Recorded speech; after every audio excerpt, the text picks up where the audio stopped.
I probably should start Ooh. giving guests a warning that it gets a little bit loud when that comes on. But It what was is up, intense. everybody? What's that? Hey. Hey, Hi. Hey. It does What get is a up? little loud. it is.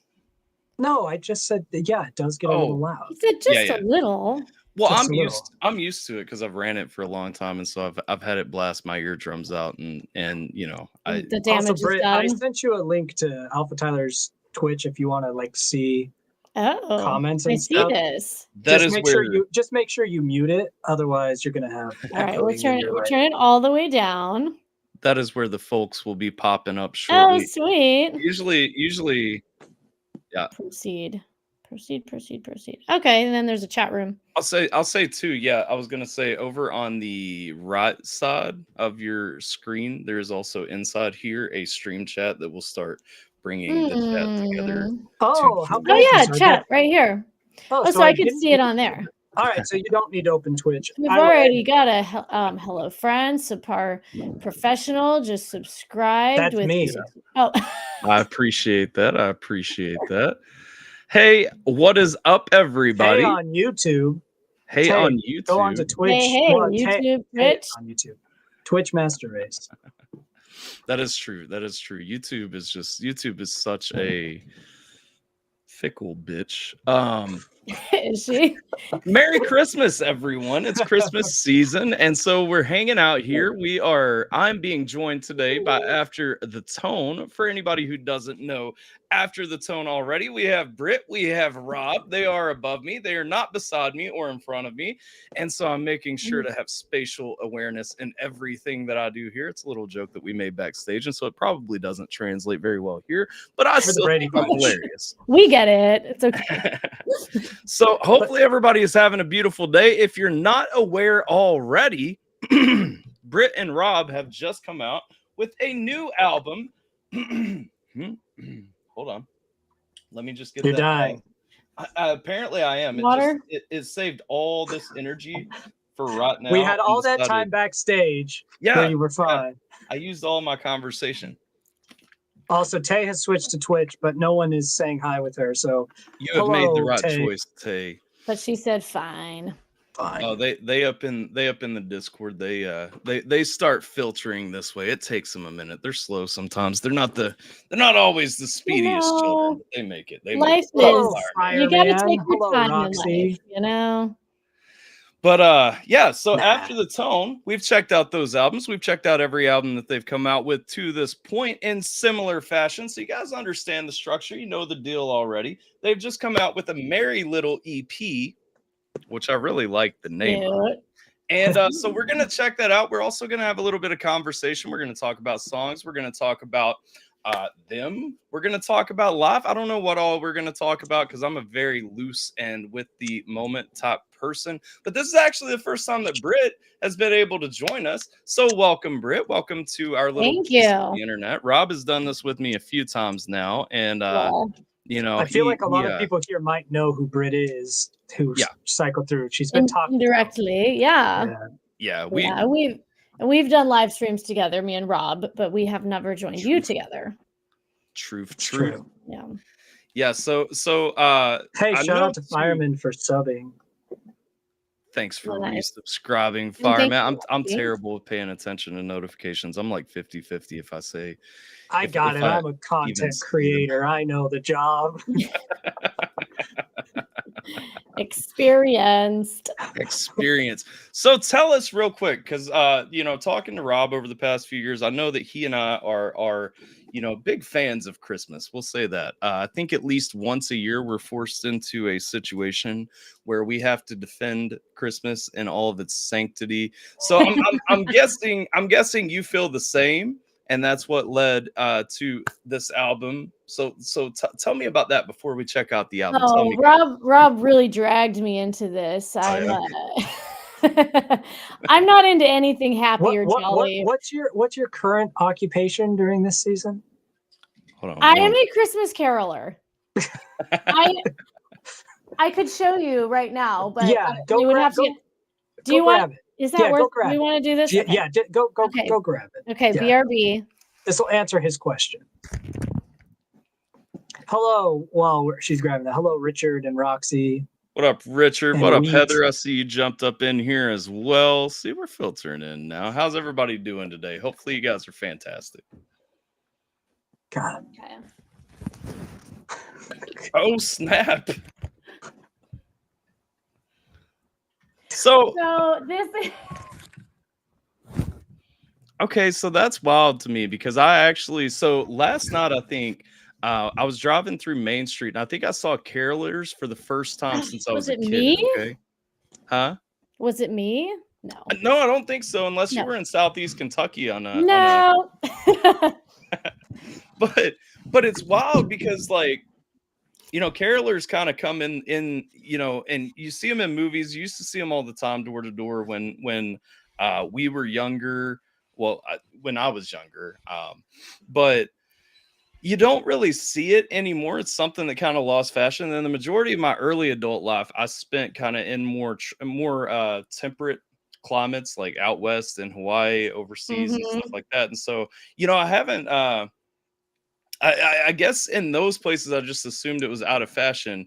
And so, like, first of all, that's really cool. Kudos to you because you have like the whole get up too. The ones that I saw last night did not have like an actual outfit. They were just rednecks together that were apparently probably drunk, walking down the street caroling together. That might have just been an impromptu group of friends singing some Christmas songs.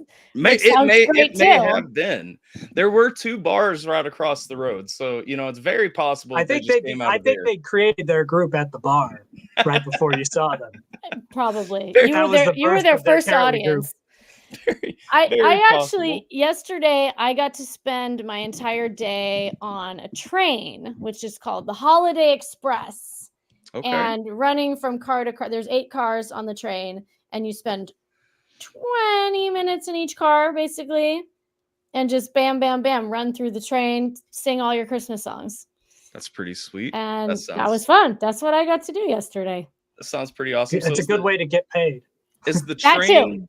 Is the train like? Is it just general passengers? Like people pay to get on the train? It is the Metrolink, so it is like the regular train, but this is the Holiday Express. So these people specifically came on here to go on the Holiday Express, so they know we're not just like popping up on the subway, unsuspecting people. Like these people wanted this. They're Santa Claus. That was my first question. When she's like, "I'm singing on a train," I'm like, did anyone ask you to do this? They're trapped. Do people they are want trapped. You to be singing on the train, or have you just decided to we sing just on decided the train? We're just gonna have a captive audience here. That's fantastic. That's that's actually awesome. So one of my I guess I like Christmas. Yeah. No, and everyone should. Christmas is the most beautiful holiday that there is, honestly. Like, there lanes and angles and arguments that people try to make for why, and it's fine. They're all valid. Like 100%. It's just a beautiful time of year. You can go from like even Thanksgiving is beautiful, but I refuse to celebrate Christmas before Thanksgiving. I refuse to have my Christmas tree up or anything like that because I want this period of time at the end of the year where I'm just happy to be around people and I'm thankful for people. And it's just everyone's trying to be a decent human for a fucking month out of 12. You know what I mean? Like, I think it's lovely personally. So, yeah. They've done a lot because this is something I've brought up in when we're chastising the Christmas haters in your chat. There have been so many empirical studies done relating to someone's openness to Christmas and Christmas music versus their mental health. And the healthier of a person you are, the more open you are to Christmas and Christmas music. Wow, you must be off the charts, healthy, happy. No. See, the thing is, interestingly enough, I don't know how we slipped through that study, Doc. I would have been an outlier in that study, but it's also I've always been very self-aware that for me, Christmas was a form of defense mechanism and deflection because it reminded me of one of the times when I was a kid that we would pretend that we lived a normal life. So I was very aware that my enjoyment of the season for a good portion of my life was artificial. Escapism. And so we're through the other 11 months. Yeah, we're talking about people who authentically enjoy it, which I've started to be able to authentically enjoy it. But Yeah. I mean, you did a whole album and you did it willingly. I enjoyed it. Yes. Authentically. You should. I'm happy that I'm you know what? Let's start over. Hi guys, I'm Tyler. Was that not a good start? I said I'm happy to that. I'm happy. I'm happy. We're happy. I'm happy. It's a happy time of year. Anyway, all How is Britt and Rob? How is Britt and Rob? That's a question from my Kentucky brother Richard over there. Oh, I'm doing great. I'm having a beautiful day. I came up from San Diego after visiting a good friend. I gave her a panic attack this morning. There we go. There's a thing that happened. Really? He starts calling me at 10 a.m. And he's like, he's calling me at 10:15. He's like, where are you? We've got a meeting. And I'm like, he said it's at 1 p.m. I'm like 1 p.m. my time, not your time. And I was like, I'm like flipping out, like, did I just completely screw this up? But it turns out for once, actually Rob screwed it up. So yeah, it was my turn. Uncommon. It was your turn. Uncommon Rob L. Okay. Yes. Like for once you were the unorganized one. Yeah. It was bound to happen. It was bound to happen at some point. It was your turn.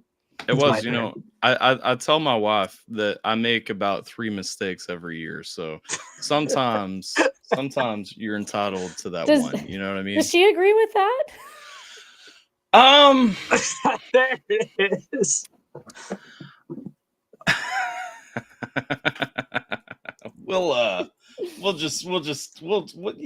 I mean, she likes me.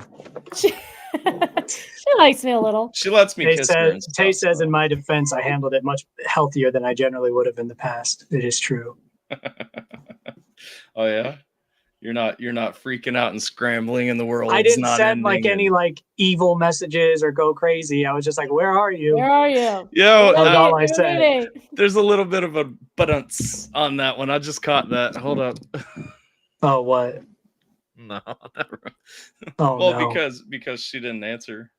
Oh, yeah. I've definitely had less healthy approaches to not answering the phone. I did answer. You did answer. I did. Okay. You actually answered this. She didn't answer the phone call. She texted why are you calling me? I texted you. What's going on? What's the deal? Yeah. No, I've definitely had unhealthy reactions to not having the phone answered from Britt, though. That's true.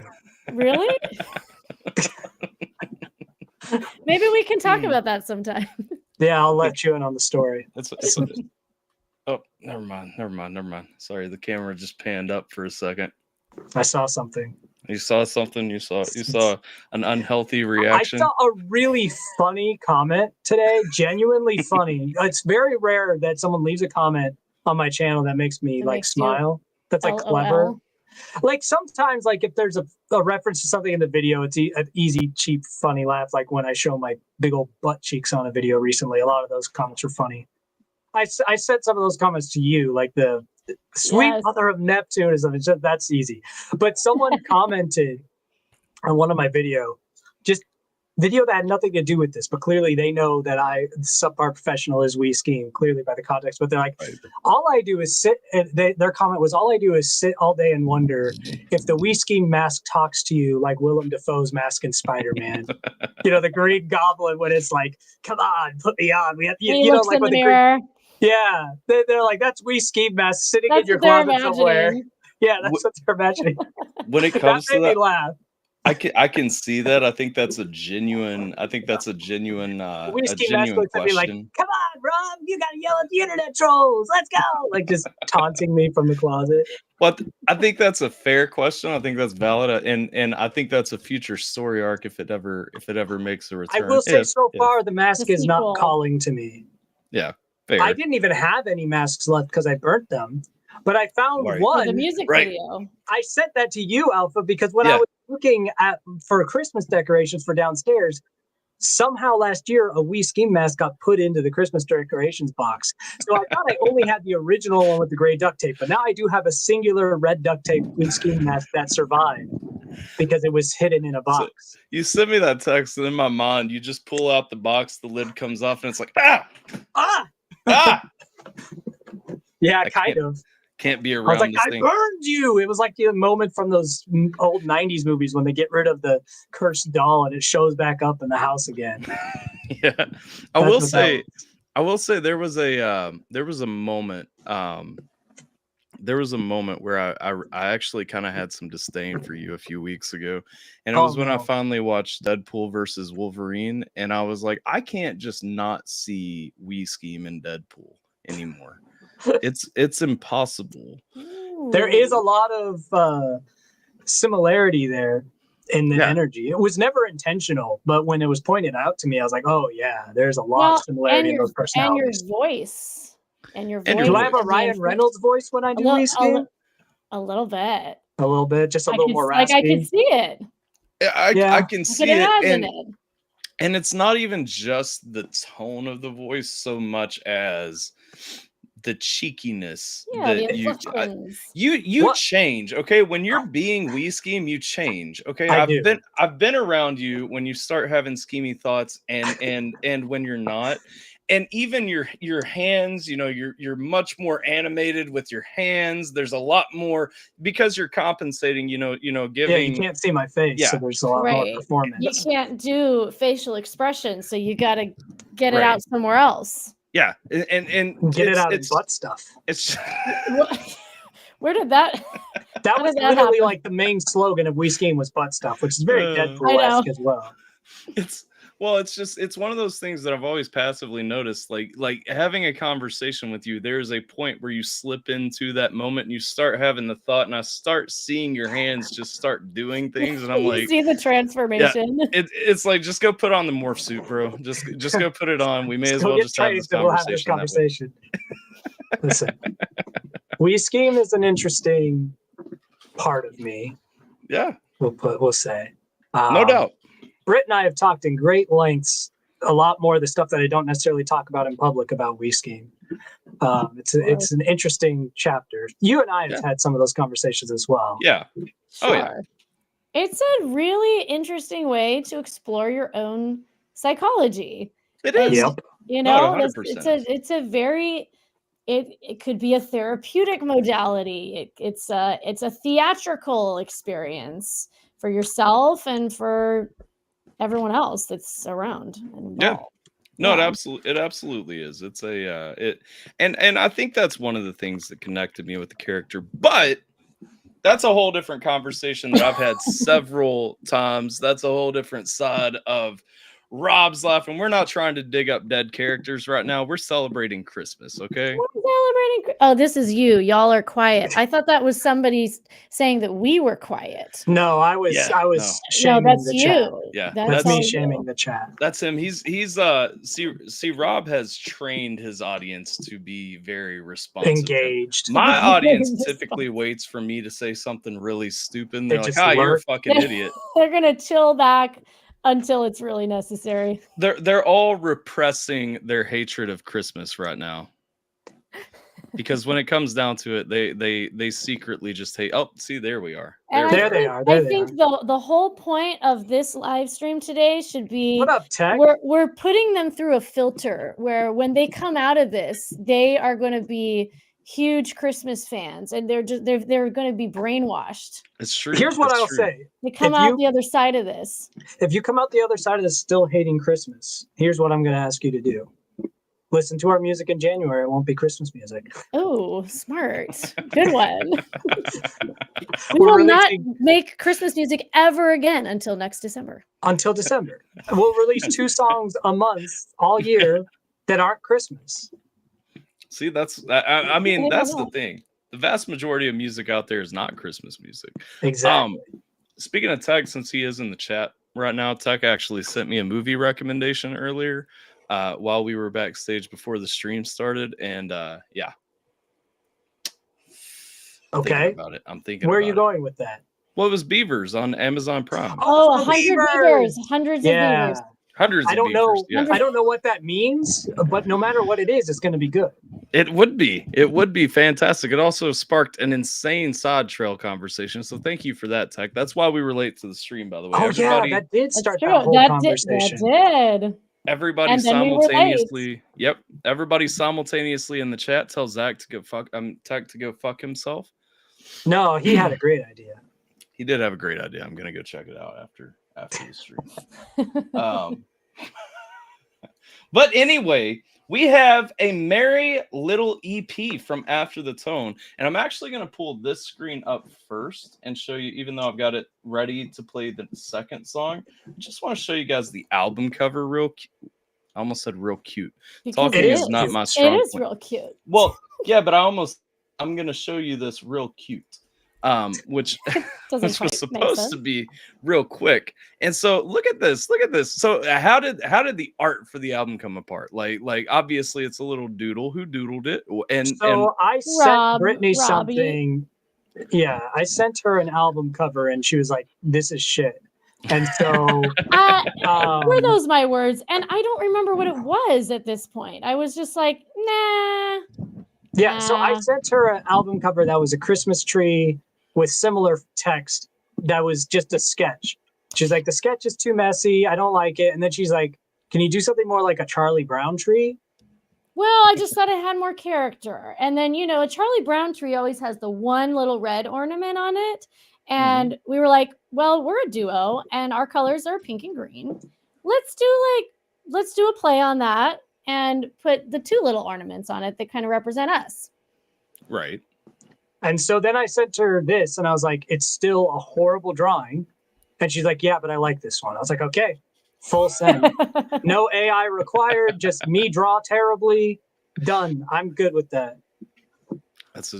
Richard's a fan. He says that's is true artistry right there. A true artist did that.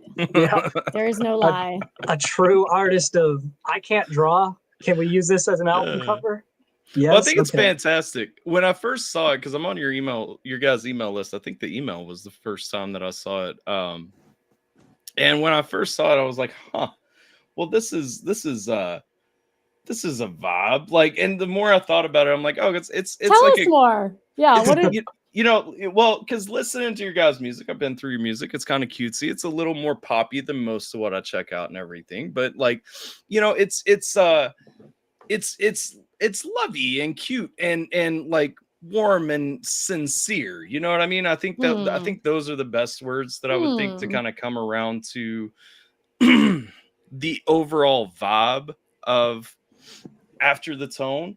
And so when it comes down to looking at the picture, it's like, it's just a little scribble or something. And so like there's almost throughout the music that you guys have made to this point, there's almost like that unanswered call. And so the first deep thought that I had on this, and I may have had some influence behind it, whatever, but the first deep thought that I had about the art for the album was it's almost like the mindless doodle that you kind of make while you're sitting and thinking about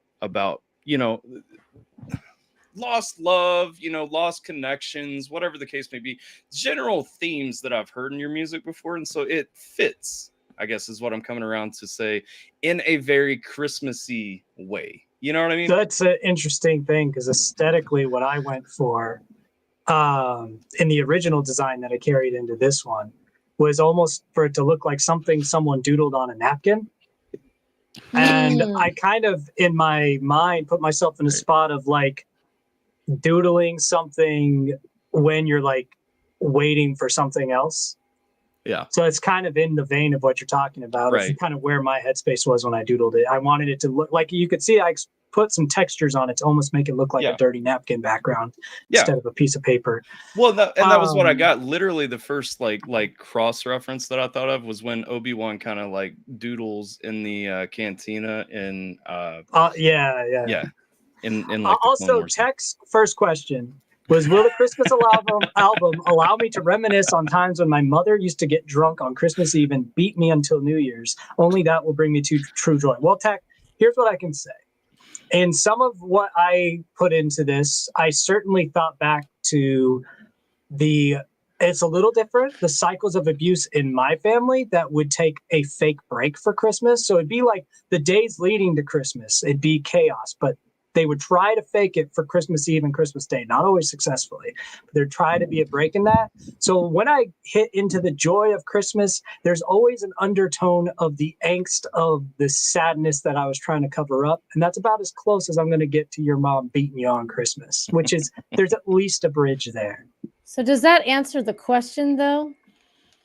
I think he could use it to reminisce on that. I think so. I think that those tones will allow you to go to that place if you want to. I think the experience of the music is in the hands of the listener. Hey, there you go. I think he's satisfied. I think he'll get what he's looking for. He can remember mom fondly.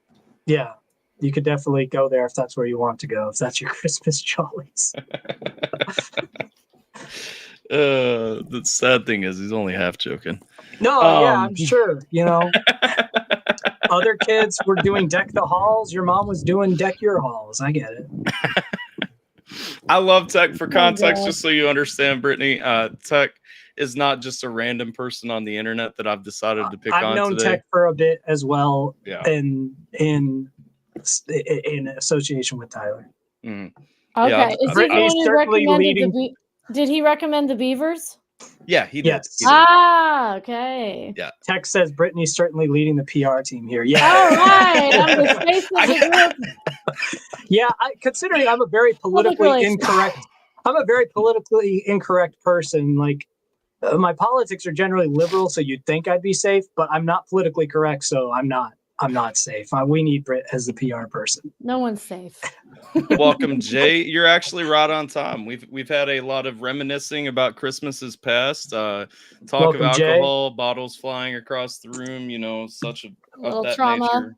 A little childhood trauma, Christmas trauma. But we're getting ready to get into the album now, and so you're right on time, Jafer. Be careful, Brittany. No one's safe.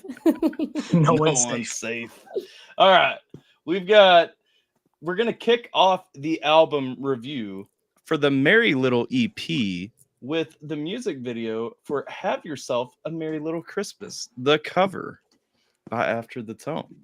Is there anything else you guys want to say before we get into this one? I think we can get into it. What do you think, Rob? I got nothing. I don't. This song is originally from Meet Me in St. Louis, sung by Judy Garland. But made most popular by Frank Sinatra later on. No. Yes, it was, because everyone knows the uplifting lyrics. Everyone knows the uplifting lyrics. Nobody knows Judy Garland's sad lyrics. I actually sang the song in high school. I was in Meet Me in St. Louis, and I was Judy Garland in your anecdotal experience. Your anecdotal experience does not determine the rest of the world. That is just not how I see things. Judy Garland's version, excellent. But the one that most people know the lyrics to is Frank Sinatra's, because it's much more optimistic. Judy Garland's version, very sad. Oh, yeah, the whole play is sad. So the one that you guys probably know is the one made popular by Frank Sinatra when they made the lyrics less depressing. Our version... And we did a little bit of both. Yeah. Our version borrows from both of the renditions to bring kind of a balance between super sad but somewhat optimistic. Plus, and we wrote our own lyrics. Some original lyrics. Yeah. Okay. We wrote See if you can find them. Team Brittany. You guys can all be Team Brittany. Yeah? I'm usually right there with you. Rob seems to like not. He likes it when people are not on his team. Listen, I'm just saying the objective side of it. The most popular lyrics are the ones that Frank Sinatra did. That's all I'm talking about. I'm not even saying his version's more popular. It's just his are the lyrics that people usually sing. I'm trying to think now which one I know. Because there's a lot of versions too. I mean, back in the day, it was like everybody sang. It was like the same 10 singers sang the same 10 songs. Well, I definitely know Sinatra's version. I guess what I'm trying to figure out is if I know the other version, because Sinatra has been the one that I always seek out and go to. Yeah. So yeah. So do you know the line? Until then, we'll have to muddle through somehow. I don't. Or you probably know, "Hang a shining star upon the highest bough." Yeah, there you go. See, that's the lyric that people know. That's Frank Sinatra. Yeah. Muddle through somehow is Judy Garland. Okay. Yeah. So and for some reason in this moment I can't remember. Did I say muddle? Did we even use that line? No, we didn't use that line. No, we didn't use that line. We never used it. We also added our own lines. Yeah. Right. Yeah. Okay. Well, I'm excited. So we've got kicking off the album, Have Yourself a Merry Little Christmas. After the Tone cover, it is the first music. Well, actually, technically, I guess it's the second music. Yeah, where is JJV, that jerk? Where is JJV? Where's that juggalo jerk? We are waiting on that guy. Yeah, someone tag his white Mexican ass. Tell him to get in here. I need to not be. He's always supposed to be the other pale Hispanic in this thing. Me. I have an affinity for whitewashed Mexicans, so I'm not Mexican. Special place in your heart. Whitewashed Hispanics. My bad. Roxy says, "Just play it already." Yeah. Roxy is my official indication if I've bantered too much. All right, have yourself a merry little Christmas. Let's go. We are. Well, I hit play, but it chose not to. There we go.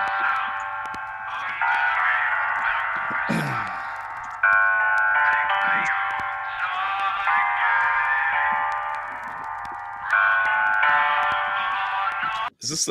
I should give Britt a heads up that she's gonna absolutely hate how I watch videos. Oh yeah, Tyler. Why, are you gonna stop it? You're gonna stop and go. Yeah, like a whole lot. She says. All right, I'm ready. I'm ready for it. This opening right here, it really threw me back to the opening video from the last album for a minute, just because it was a similar style, and I thought it was a clip from that video at first. He's talking about White Lies. Oh, yeah, because he looks. That was not on accident. Nope. Okay. He's got his character on. That's not on accident. You're going to see possibly more of that. It's Roberto and Bertha. We have. Nice. You might see them again. Let's go.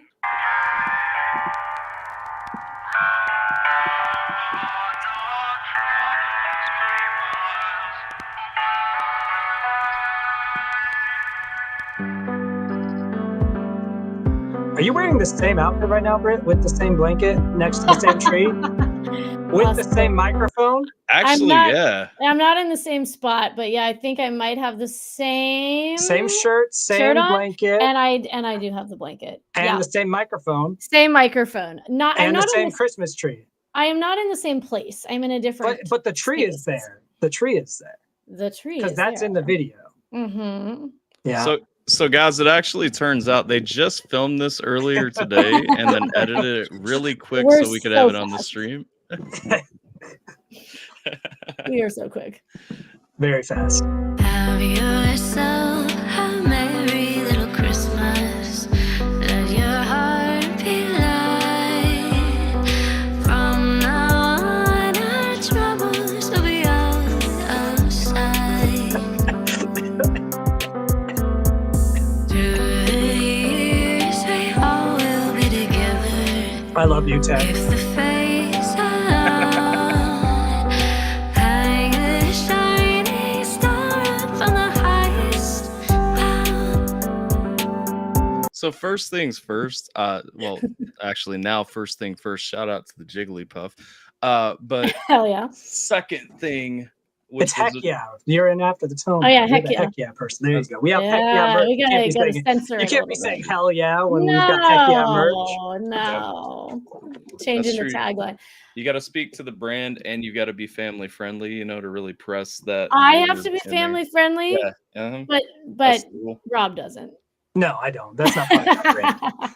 That's not part of our brand. That's your job. Remember, okay, really like this. PR.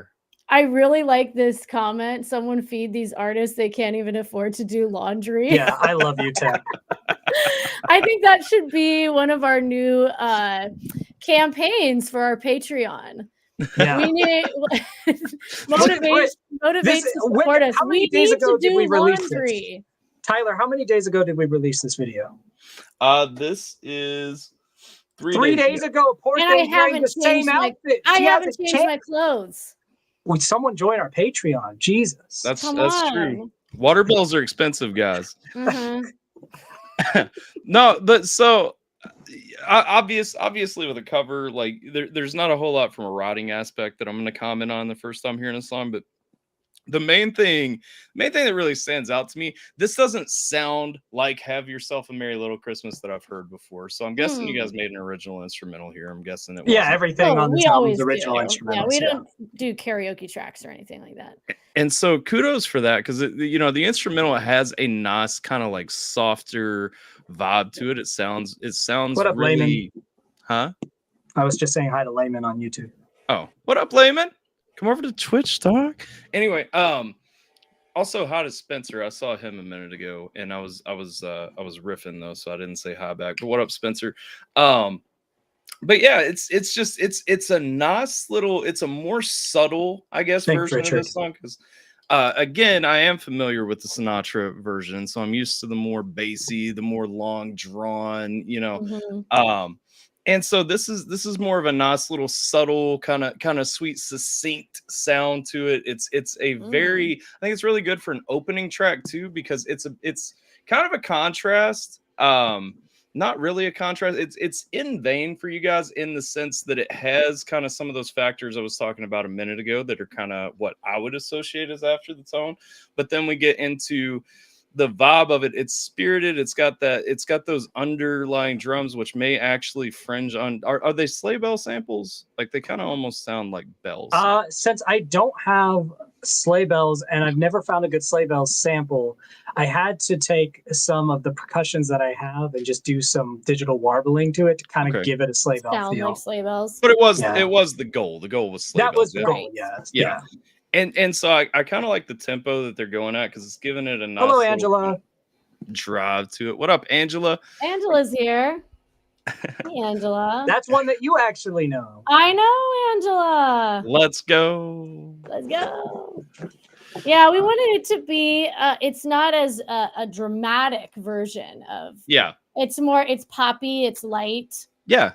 No, and I like that. I think that's very fitting coming in. And I also think, going back to the link between the videos with kind of the story that has been laid out now for a few videos between the characters at play, it's almost fitting to kind of pull that tone back in at this point, because I believe White Lies, and I'm blanking on the names of the songs that had videos on them, but between the contrast there, we kind of very much got the story of the issue, kind of the reunion, what drifted us apart pulls us back together, etc. We kind of have a story kind of going. We're getting back to separation and kind of thinking and wondering, going back to the cover art, that kind of mindless doodling. It almost sets a perfect stage for wondering and thinking about someone that you care about during the holidays. And so it's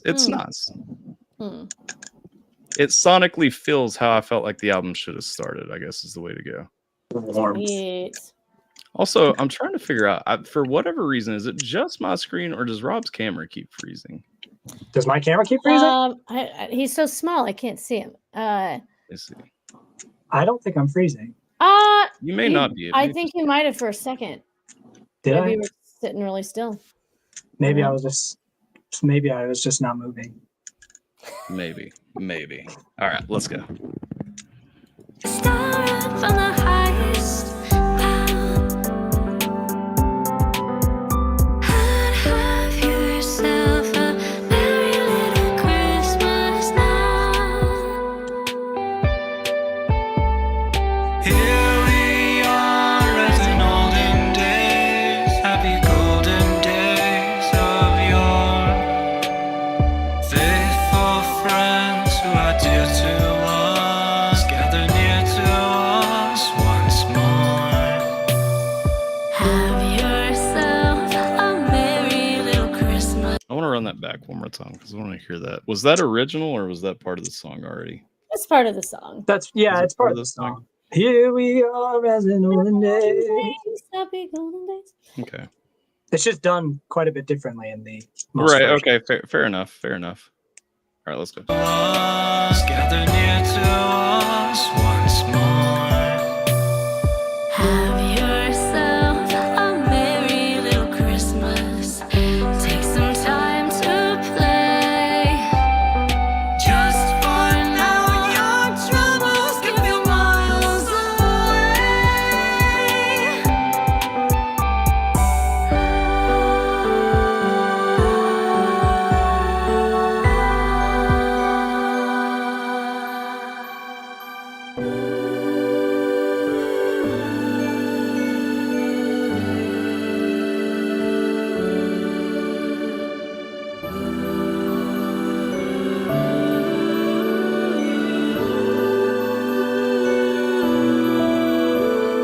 Here we Nice little, and I know terrible point, but nice little, nice little subtle layering in there. I keep getting those little ear tickles with that harmony layer kind of tickling in with the, I guess with the off harmony throughout that.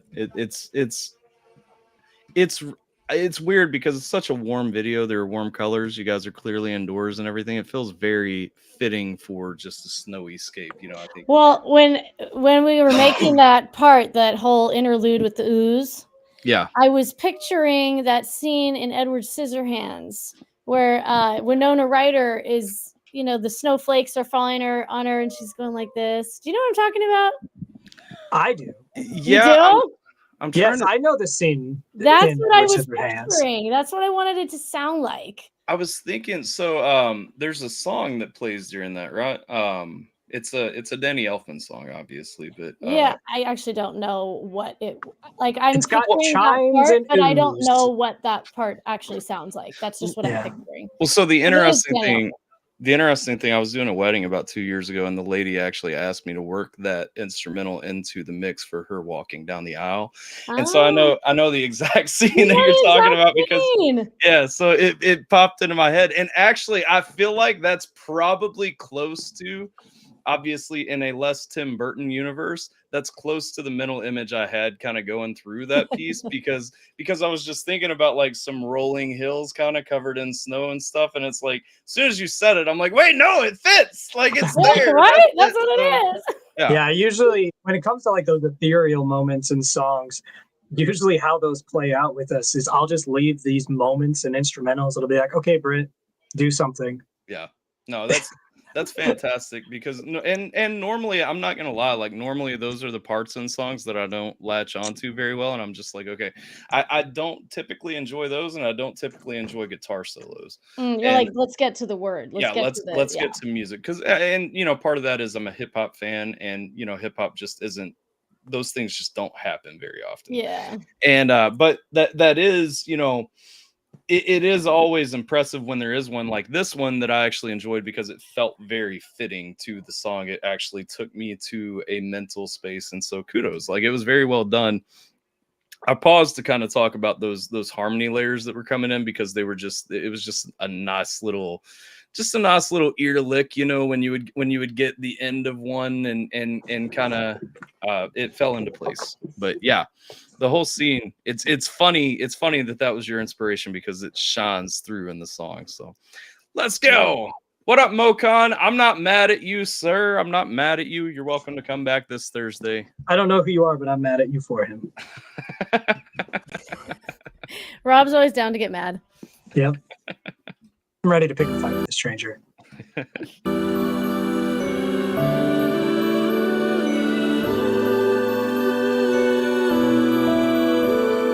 Here we are as in olden days, happy golden days. So Oh, I backed up a ton. My bad. Whoops. No, it happens twice. No, you didn't. It's this. You, Oh, okay. Yeah, it happens I twice. was thinking in my head, I was like, I didn't back You already up heard this this. far. Yeah. No, Okay. No, no, it you, happens 2 times in the song. Okay, cool. friends who are dear to us, gather near to us once more. I see, because Brittany came in with the harmonies on this one. I Yeah, like that. I like that. Gotta have a build up. I like that. I like how you guys play off of each other. You guys, vocally, your voices really just sound really well together. Kudos to you because I remember remember about a year ago, Rob telling me that you were whipping him in shape and making him actually work on those singing notes. So let's go. Yeah, he's doing it. Faithful friends who are dear to us, gather near to us once more. Through the years we may not be together, so let's make a vow to gaze up at the stars while they're shining down. Have ourselves a merry little Christmas now.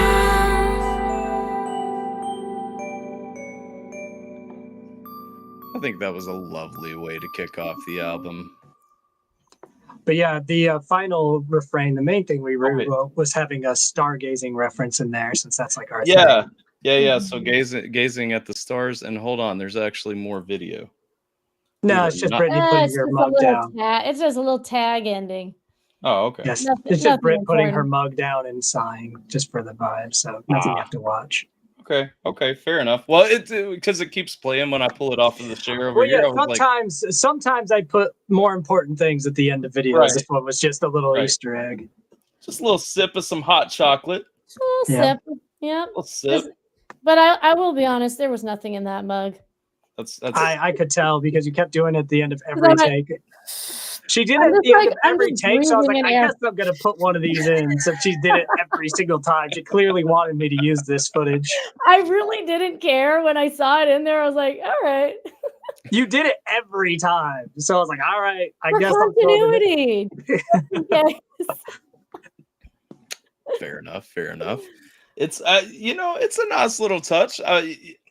So the thing is, it's actually funny. I was watching a video the other day, and this is infrequently a topic of conversation, but the video was kind of looking at a dude taking a drink, and he was like, "There's clearly nothing in here. There's nothing in here," and it's one of it's one of those things where apparently I guess I didn't realize until the last 2 weeks after watching said video how obvious it is sometimes when somebody mimics taking a drink versus Oh, it's when always they really actually do. obvious. Yeah. Okay, You know, like so the was it pretty difference. obvious on mine? Okay, It there was obvious to actually me. something in there. It was obvious that to was me, it. but most people don't really pay much attention. I don't think a ton. I definitely just Like spilled the on drink myself. wasn't the least believable part. It was Well, the there's weight definitely of the something in Tyler's because he just spilled on himself. Yeah. Yeah, I thought it was empty. I was trying to mimic taking a fake drink, and So And for then it me, the just ended up giveaway on was the weight of the cup clearly wasn't. Oh, It was I empty. was doing it too fast. I'm like, "Ugh." I don't even know if it had to mind me. I could just tell the way it landed on the table and stuff that there was nothing in it. There's nothing there. yeah. Well, I think there's a natural hesitation that people have too when a cup has a little bit of weight, not to sit it a certain way. There's also a gulp that visibly goes down your throat typically. Yeah, you you know? really actually fill your mouth with saliva and swallow if you're really trying to sell. Yeah. Yep.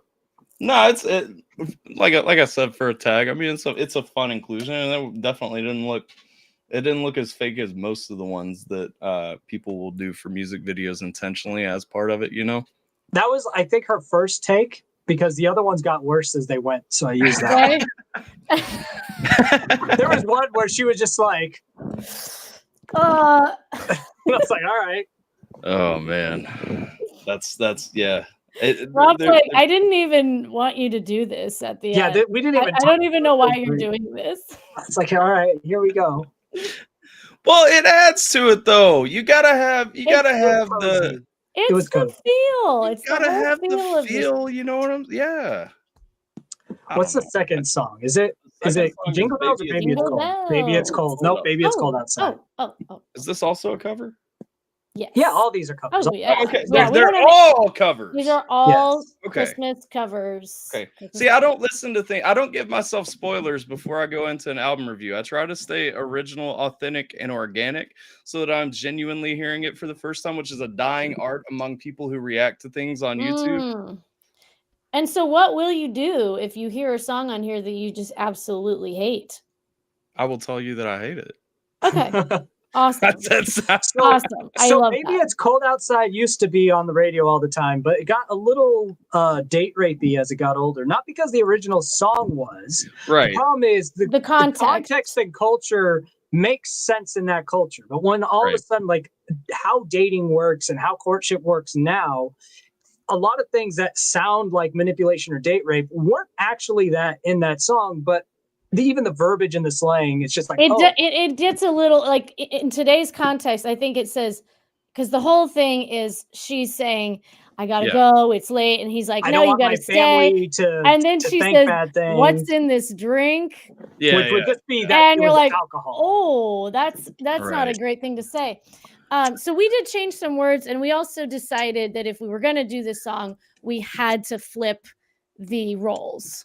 Yeah. Yeah. We had So to the flip them. girl I is had the to be the seductress. coercer. You had to be the Fair the enough. pursued one, and I Yeah. had to be the pursuer. And, Otherwise, and what we changed really wasn't to like make it more like friendly. It was just we basically clarified the original lyrics because some of the original lyrics were like about weird phrases like of people that you wouldn't even know what they were. So we replaced that with like coworkers. And a lot of the phrases were like my parents would be worried, which just sounds like how old is this person? But in that Yeah. day, they could have been in their 20s. Like it was Right. different. So we just replaced that with my friends, my roommates. So it's Right. like it's the same context, just I know. modern I remember version. Rob. You said I'm changing these words because it sounds like I'm a little boy. Yeah. Which If I wouldn't have say sounded my that way when the family, song was like written. my mommy, well, I mean, I didn't say my mommy, but Yeah. Right. it sounds like I'm a child. Yeah. But back then that would have been normative. That's why it's like I'm not It would really have trying been to change it. normative. I'm just trying to Right. make it fit. Make it fit what the context of today. And like the what's in this drink, which would have just been a reference to, giving them an alcoholic drink, not Right. putting a It drug would in not have been about roofies. We changed that to how much is in this or how strong is how this drink. strong is this drink? Right. Yeah. So it's like we're not trying to We're change not the trying song. to. We're not trying to imply that there's like something weird in this drink here. It's just, Yeah.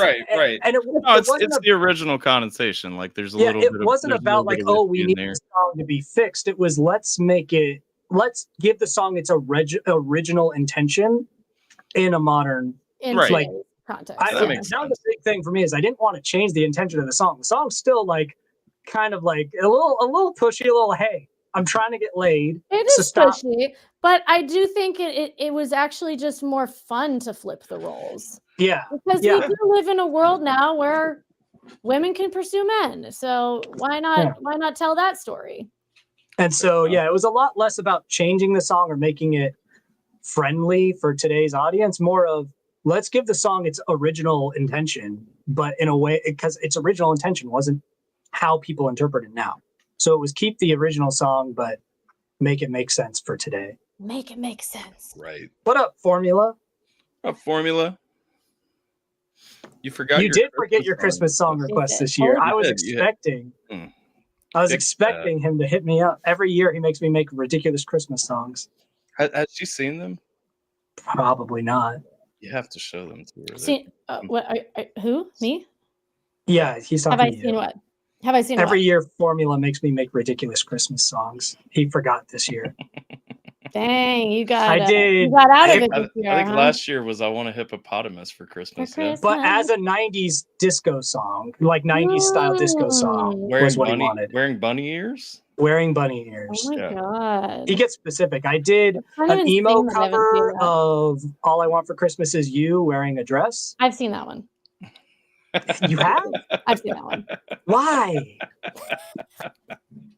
To be fair, the You know? song's good. I mean, you go on a rabbit trail and you find stuff. Apparently. Oh man. Let's check out Brittany's impression of Bill Cosby. Oh my god. Britt Hey. Cosby. Britt Cosby, baby, it's cold outside. Let's Oh my get god, this is not a thing. Our PR man is mad. Britt's like, okay, I The PR agreed. team is very upset. Britt's like, okay, I agreed to come on this guy's channel. I will not be back. Can't stay. Baby, it's cold outside. I've got to go away. Baby, it's cold outside. This evening has been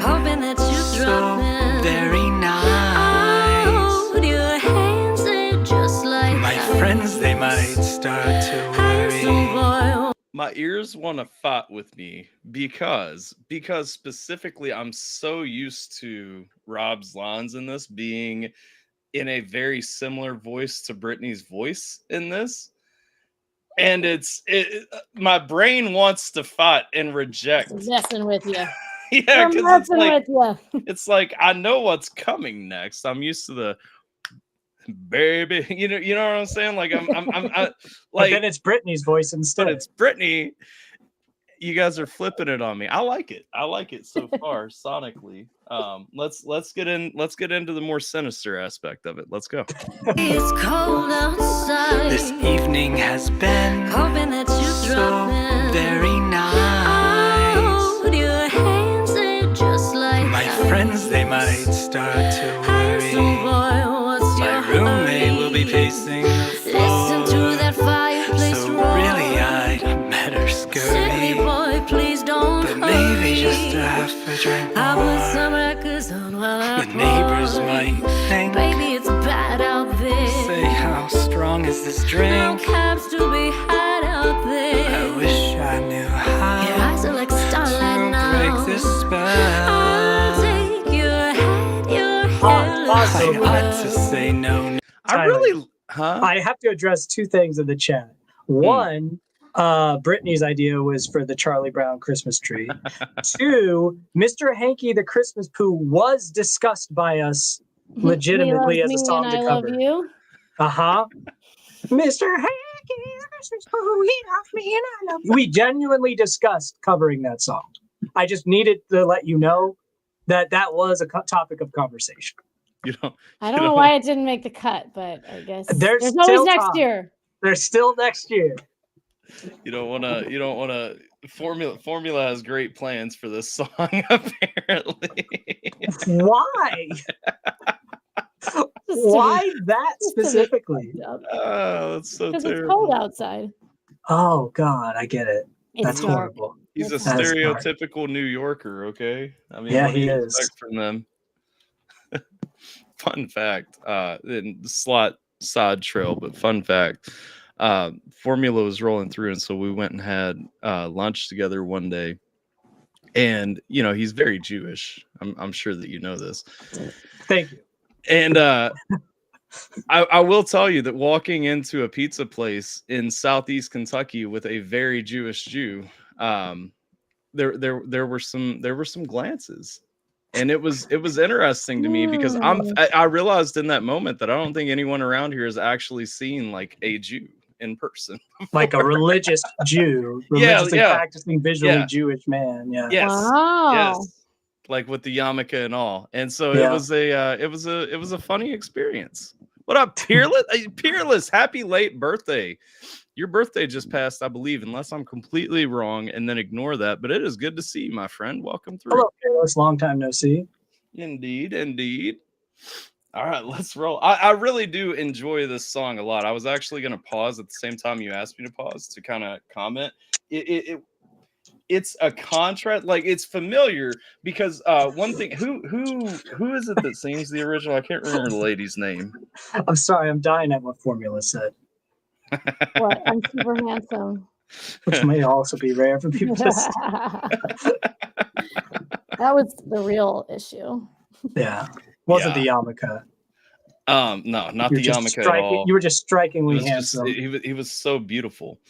What is the original lady who sings in this song? What is her name?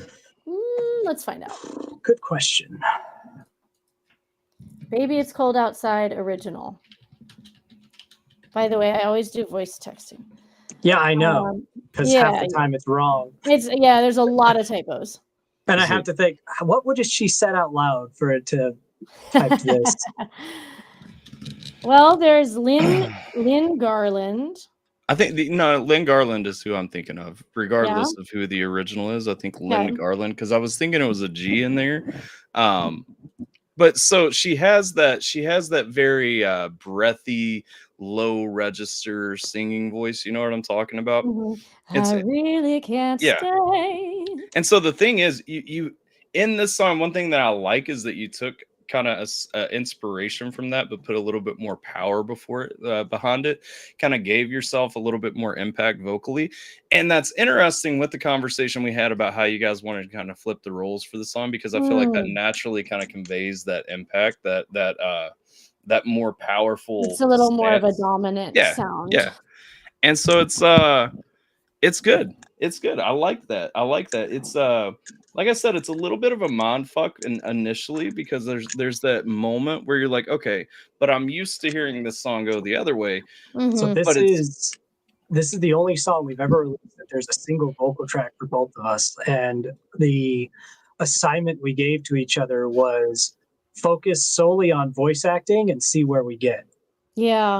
That's what we're like about. rather than thinking of it as singing a song, we're like voice acting. Right. Yeah. So Characters, yeah. Well, it's funny. I mean, that fits. I don't necessarily hear Rob in the little boy vein that he attributed to himself. No, he's not trying to be a little boy. I know. But I could definitely hear Britt Cosby in here, you know. Well, I promise it'll die after this song. I do what I can. Britt Cosby is forever. I like it a lot. Look, if Britt Cosby lasts forever, that's not my fault. Britt Cosby t-shirts coming soon. All right. You know, I think the less you say it, the less it'll catch on. So. So I need to say it more. I got it. Let's go. I wish I knew how Your eyes are like starlight now. to break this spell.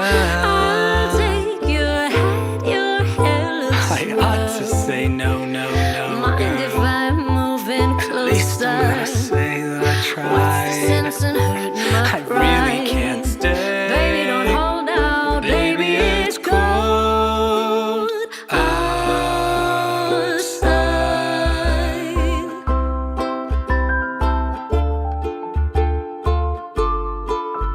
I simply must go. Baby, it's cold outside. I ought to say no. But baby, it's cold outside. Your welcome has been How lucky that you so dropped in. nice and Look out warm. the window at that My storm. friends will all be Got suspicious. your lips look My delicious. roommate will be there at the door. Waves upon a tropical My shore. coworkers' minds are Cause your vicious. lips are But maybe delicious. just an episode more. I'm glad we're all just kind of doing this stupid Got head to get rock thing to this. All three of us are doing this stupid little head swing. It's a song that I could genuinely. This goes on the playlist. Like, this is absolutely Nice. like a Christmas playlist song. Like, it's just it's a beautiful rendition of a song that I already very much enjoy. But it's I don't know, because the more I was listening, like going through, you know, like even Rob's chuckle kind of gives me very, you know, I can hear in character pieces. Like, he sounded genuinely joyful and genuinely like, you know, well, I could, but I shouldn't. Like, you know what I'm saying? Like, it's that very it's nuts. It came across. I mean, you guys got into your characters for the song very well. The song came out sounding very good. Just all told, like obviously we're 2 songs deep, but this is easily my favorite song so far. Like, it's a nice vibe. Chat seems like they like it too. Formula says perfect music for a background party. John says quit reminding him it's effing winter. I mean, is Indiana really that bad for you guys right now though? We got a heat wave. It got up today. Yeah, it got up to like 57 today here. Yeah, it's not even bad. It's hoodie weather right now. I'm wearing shorts and a t-shirt all day today. I don't know. After 20s for a week. Yeah, we had a cold week. Good now. Yeah. It was winter coat for a week. I was like, it was usually late November, early December is not usually in the 20s. So that was wild. Right. Yeah. Much idea. Britt's face with the pudding pop and where's baby it's cold outside. Oh god. Oh. Maybe it's cold outside. outside. Oh, the pudding. Pudding pop. Happening, baby. Britt Cosby. My coworkers' minds are vicious. Cause your lips are But delicious. maybe just an episode more. Never such a blizzard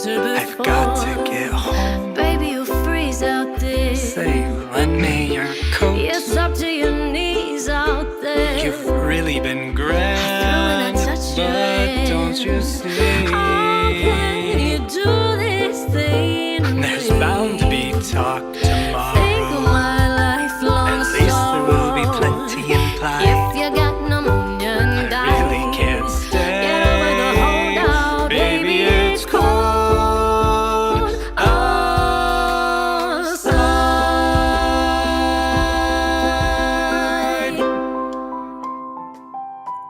So are you still tracking drums for your instrumentals?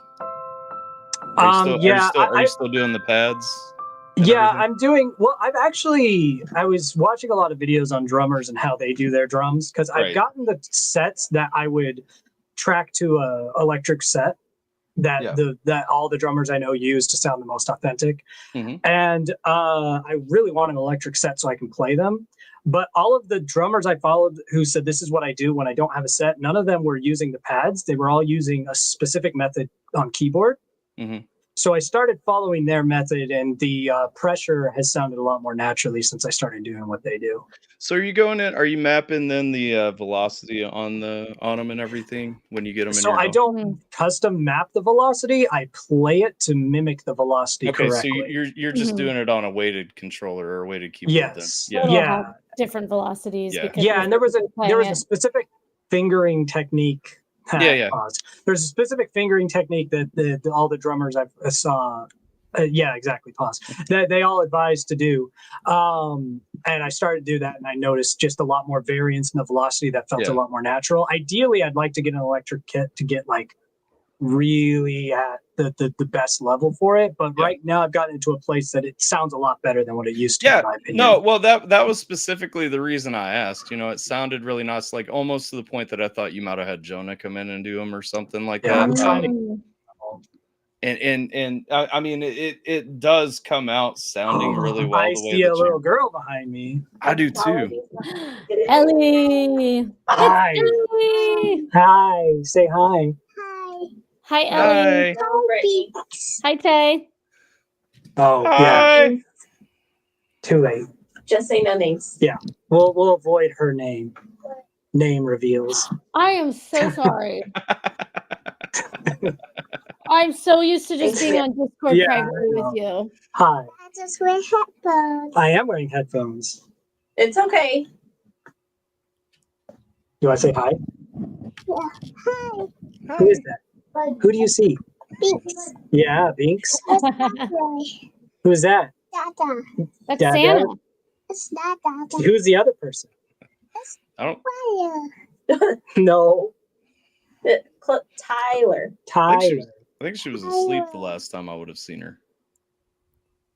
Hey, buddy. Do you want to say hi? No, she wasn't. That's a It's lie. bedtime for these guys, so Ah, it's actually they're saying hello. It's getting late. Hey, do you want to say hi to anybody? Hi. Hi. Who's that? It's Dada.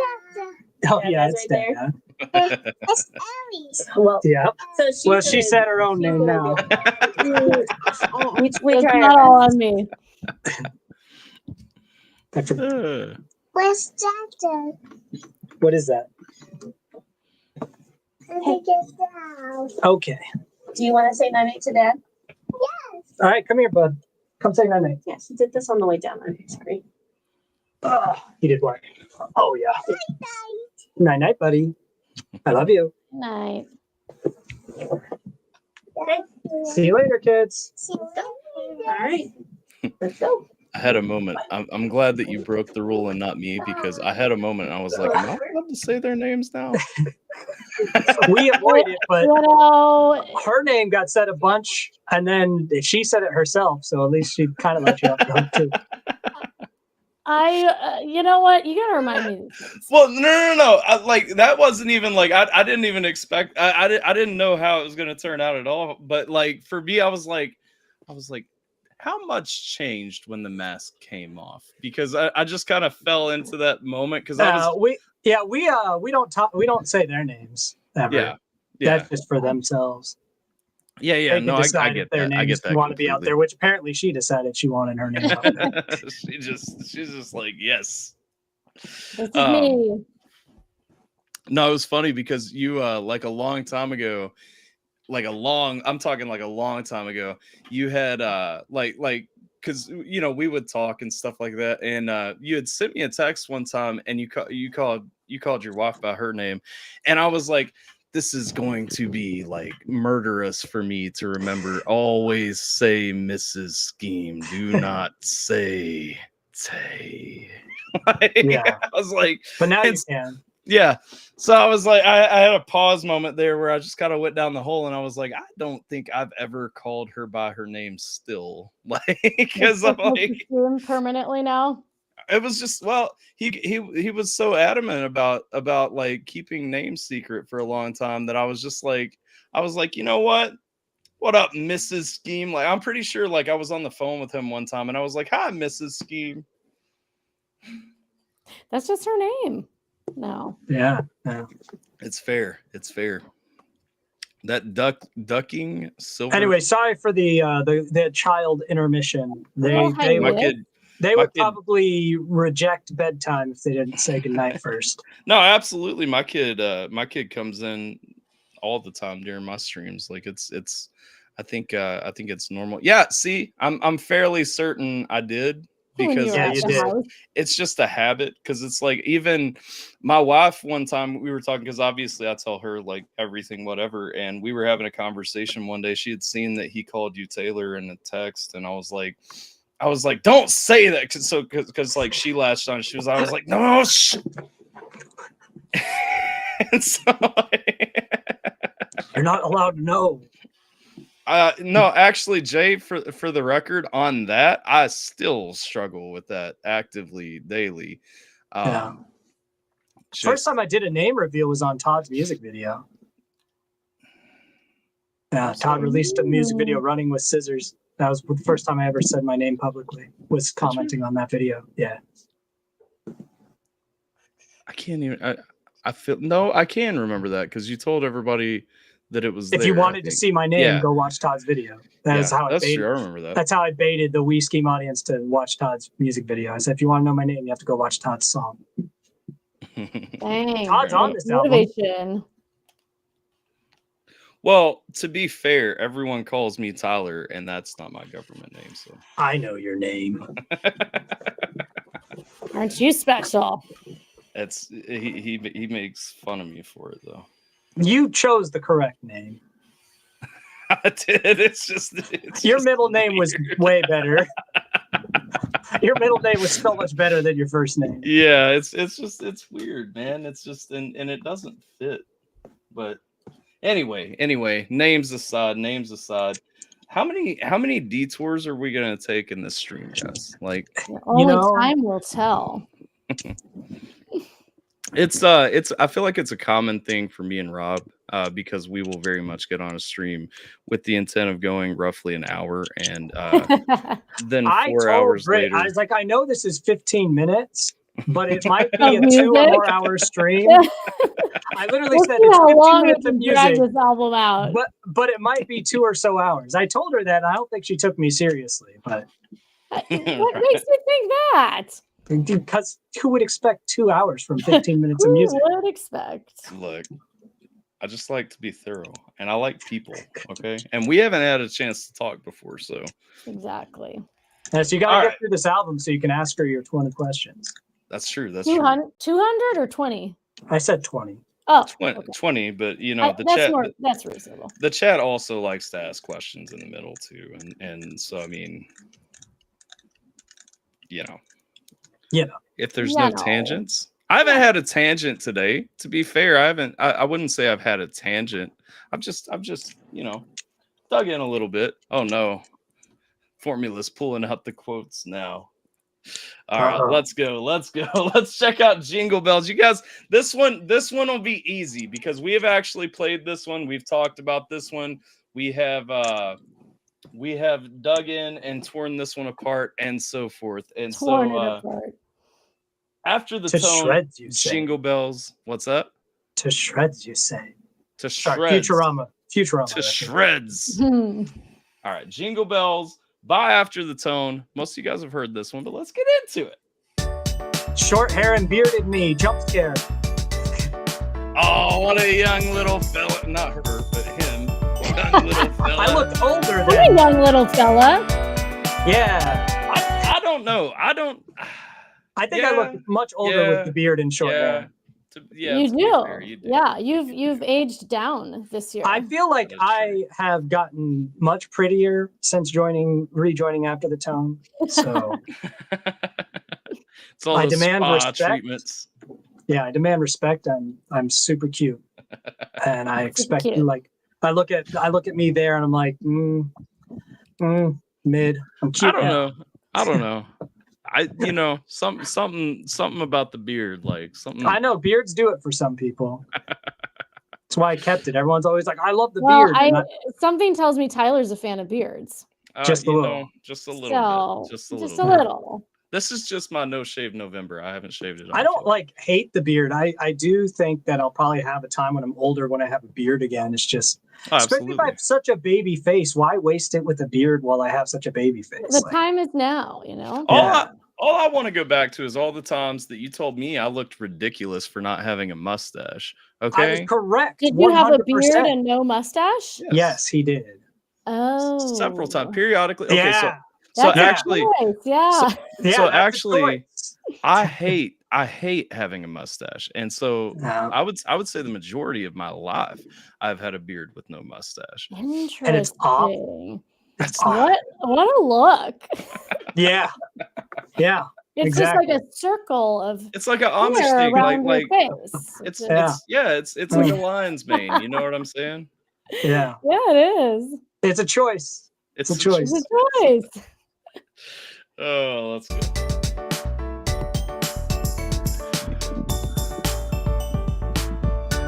What up, Denise?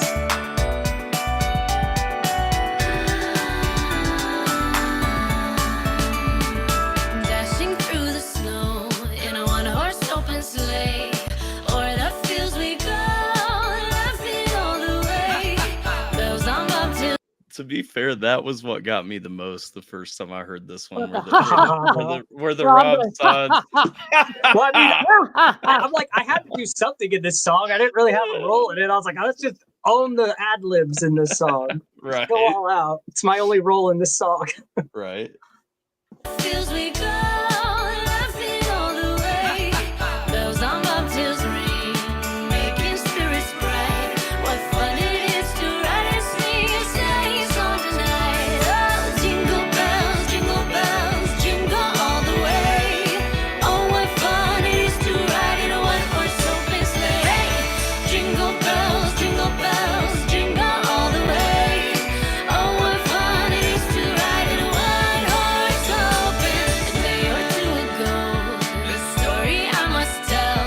I went out on the snow, and on my back I fell. A gent was riding by in a one-horse open sleigh.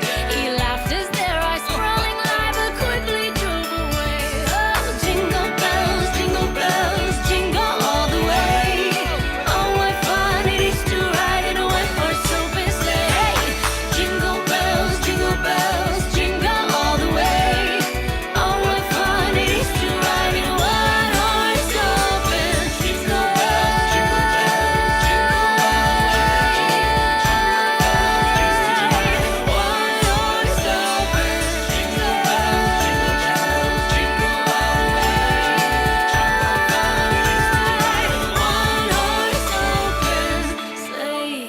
This is the reason we have a Christmas album this year. We did this. We had so much fun with it, and everyone liked it so much. We said, fine, we'll do more. All right, we'll do more. Right. We'll You do had it. you had to add to it. I mean, I get that, and honestly, I don't think it's a bad thing. The fact is, you remember, it feels like, and maybe it's just me, it feels like through the 90s especially, people were a lot more fun about putting out specials, and I'm talking about people like across every spectrum. We're a lot more fun about putting out like special seasonal things for holidays and stuff like that, and I feel like a lot of love for those seasonal releases has kind of died down in more recent years, so I think it's fantastic. We'll keep bringing it. We will. I actually do disagree with Formula on this, though. See, I Black love psoriasis drug. I love the video because the video to me, like just the grainy feel and everything. I get So it doesn't quite feel as retro as it looks like it wants to because of, I guess, the color grading and stuff like that. When it comes to video editing, the color know I don't know shit that I'm talking about anyway. It's so. old with new because the song is kind of a modern take on Jingle Bells. Yeah. And so, well, and that's what I was saying. Like, that's the vibe that the video gives me, is like a very, it wants to look old while looking more polished and new. And I personally, I like the contrast because the visual that it ends up with just kind of has its own space. After the Tone USO special coming soon. We're talking about holiday specials, not USO tours, Jay. Listen, those military people, they need some motivation. Put us in, coach. As long as we're paying, put us in, coach. We did this video with green screen, so yeah. I think I was in like a, like little 4-foot corner. Really, with my microphone stand and just trying to make sure my hands didn't go out of screen, and you have a little more space. So I do, and I set up a little thing with my piano to sit at, but I had to digitally make it look like a grand piano because I don't have a grand piano. It's just an upright, so I had to add a grand piano bass. But I had to do that in different angles, so I had to draw 2 different versions of the same grand piano from a different vantage point to sell the different angles and it being the same piano. That took for fucking ever. But yeah, so that grand piano was fake. It's just an upright piano that I added the grand piano bass to. And then I had to do like little details, like when it was from behind, I wanted it to look like an open lid and have the little holding thing, me be behind it to give you that authentic depth to trick you into thinking it was real. That's actually wild because, like, I guess some part of my brain knew that because I've seen your piano, and so I knew that it wasn't actually that piano, but I did not. Yeah.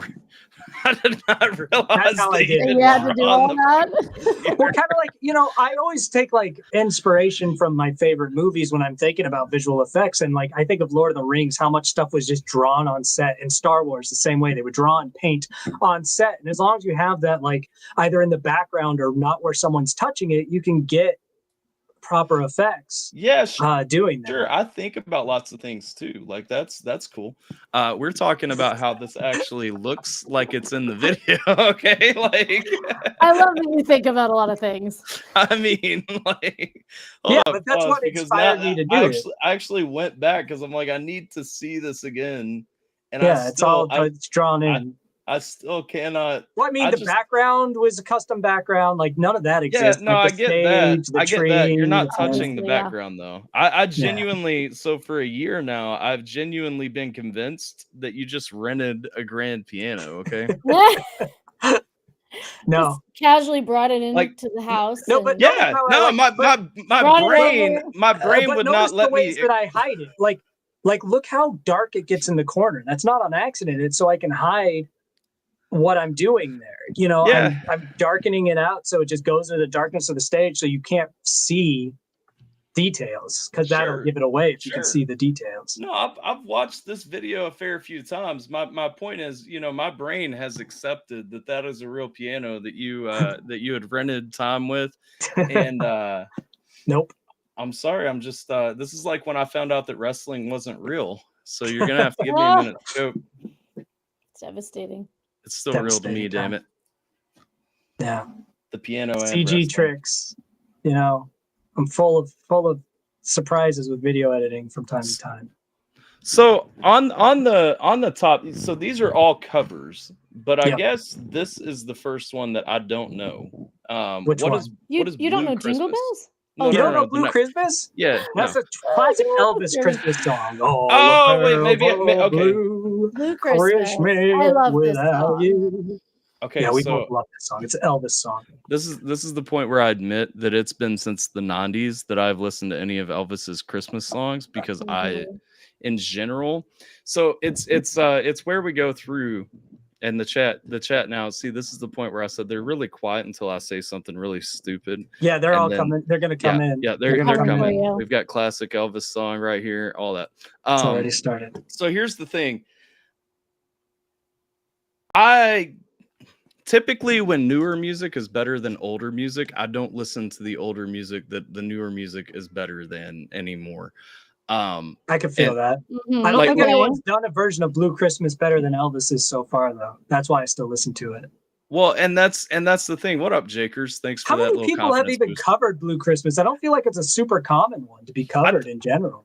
I I don't- haven't heard a bunch of them. Yeah. And Yeah, I think think, most you know, people just we run were, the Elvis one. we were even like, how are we going to cover Elvis? Yeah, we were real hesitant We with got to it. completely change it and not sound like we're trying to be like Elvis. Well, because Brittany was the one that pushed for it more, because we both said we loved it, and I instantly was like, I don't think I want to cover that because it's Elvis, and he's one of those artists that I don't usually touch because he was so distinct. Yeah. And she was like, no, I think you could do it. I was like, all right, then you sing it. And she's like, no, you sing it. We'll just find a way to make it different. And I toiled on it for a while, but we went with it. Well, this will be interesting for me because, like I said, I do not know the song. I Yeah. can assure you that, like, I probably have heard the song, but I cannot, like, even My with that big explanation. thing I for the- think it'll for- come right back to you when you hear it. For the chat, who's see. like wondering where I went with it, since a lot of people seem to know it in the chat, my biggest rule was I wanted to pay homage to Elvis while never trying to be him. Like, I was like, if I'm going to do this, I don't want to go so far away from it that it removes what it was, but I want to make it clear that I'm not trying to copy it, but I want to also be respectful of it at the same time. And so that was the tightrope I was jumping. Hello? I think you're the one that dipped out, Britt. Did I freeze? Yeah, I think you froze. I thought you froze. Okay. Well, I think I'm back. Yeah. No, think I we're don't good. think I froze. I think that was you. I didn't see Anyway. either of you freeze. Oh, Okay. I saw Britt's Maybe we'll little internet bar drop to 1, and then she went. And that- then I went, what? That may have Mhm. happened without my Okay. notice. I was Yeah. I was looking at the chat for a second because it's terrible at refreshing, and so you have to scroll it down manually. Yes, and so, I'm doing that as well. Yeah, I've been scrolling it down. I didn't realize well. that for a while, and then I all of a sudden was like, had way to catch up? behind. Yeah. So yeah, that was my goal, was to pay homage to it, to not just try to completely flip it on its head, but also not try to copy or emulate it, because it's Elvis, man. I've got reverence Right. for Elvis. Elvis, man. I respect the hell well, out of Elvis. I'm excited. Yeah, Elvis. I respect Elvis, and I will say there are a handful of Elvis songs that I really like. It's just not the style that ever really like super resonated with me. I think the majority of Elvis that I listened to recreationally was You in ain't the- nothing but a hound. yeah. I mean, it was the more Ah, popular oh, ones and stuff like that. It was when I used to do talent shows and stuff at school, Yeah. and so it was like it was for those.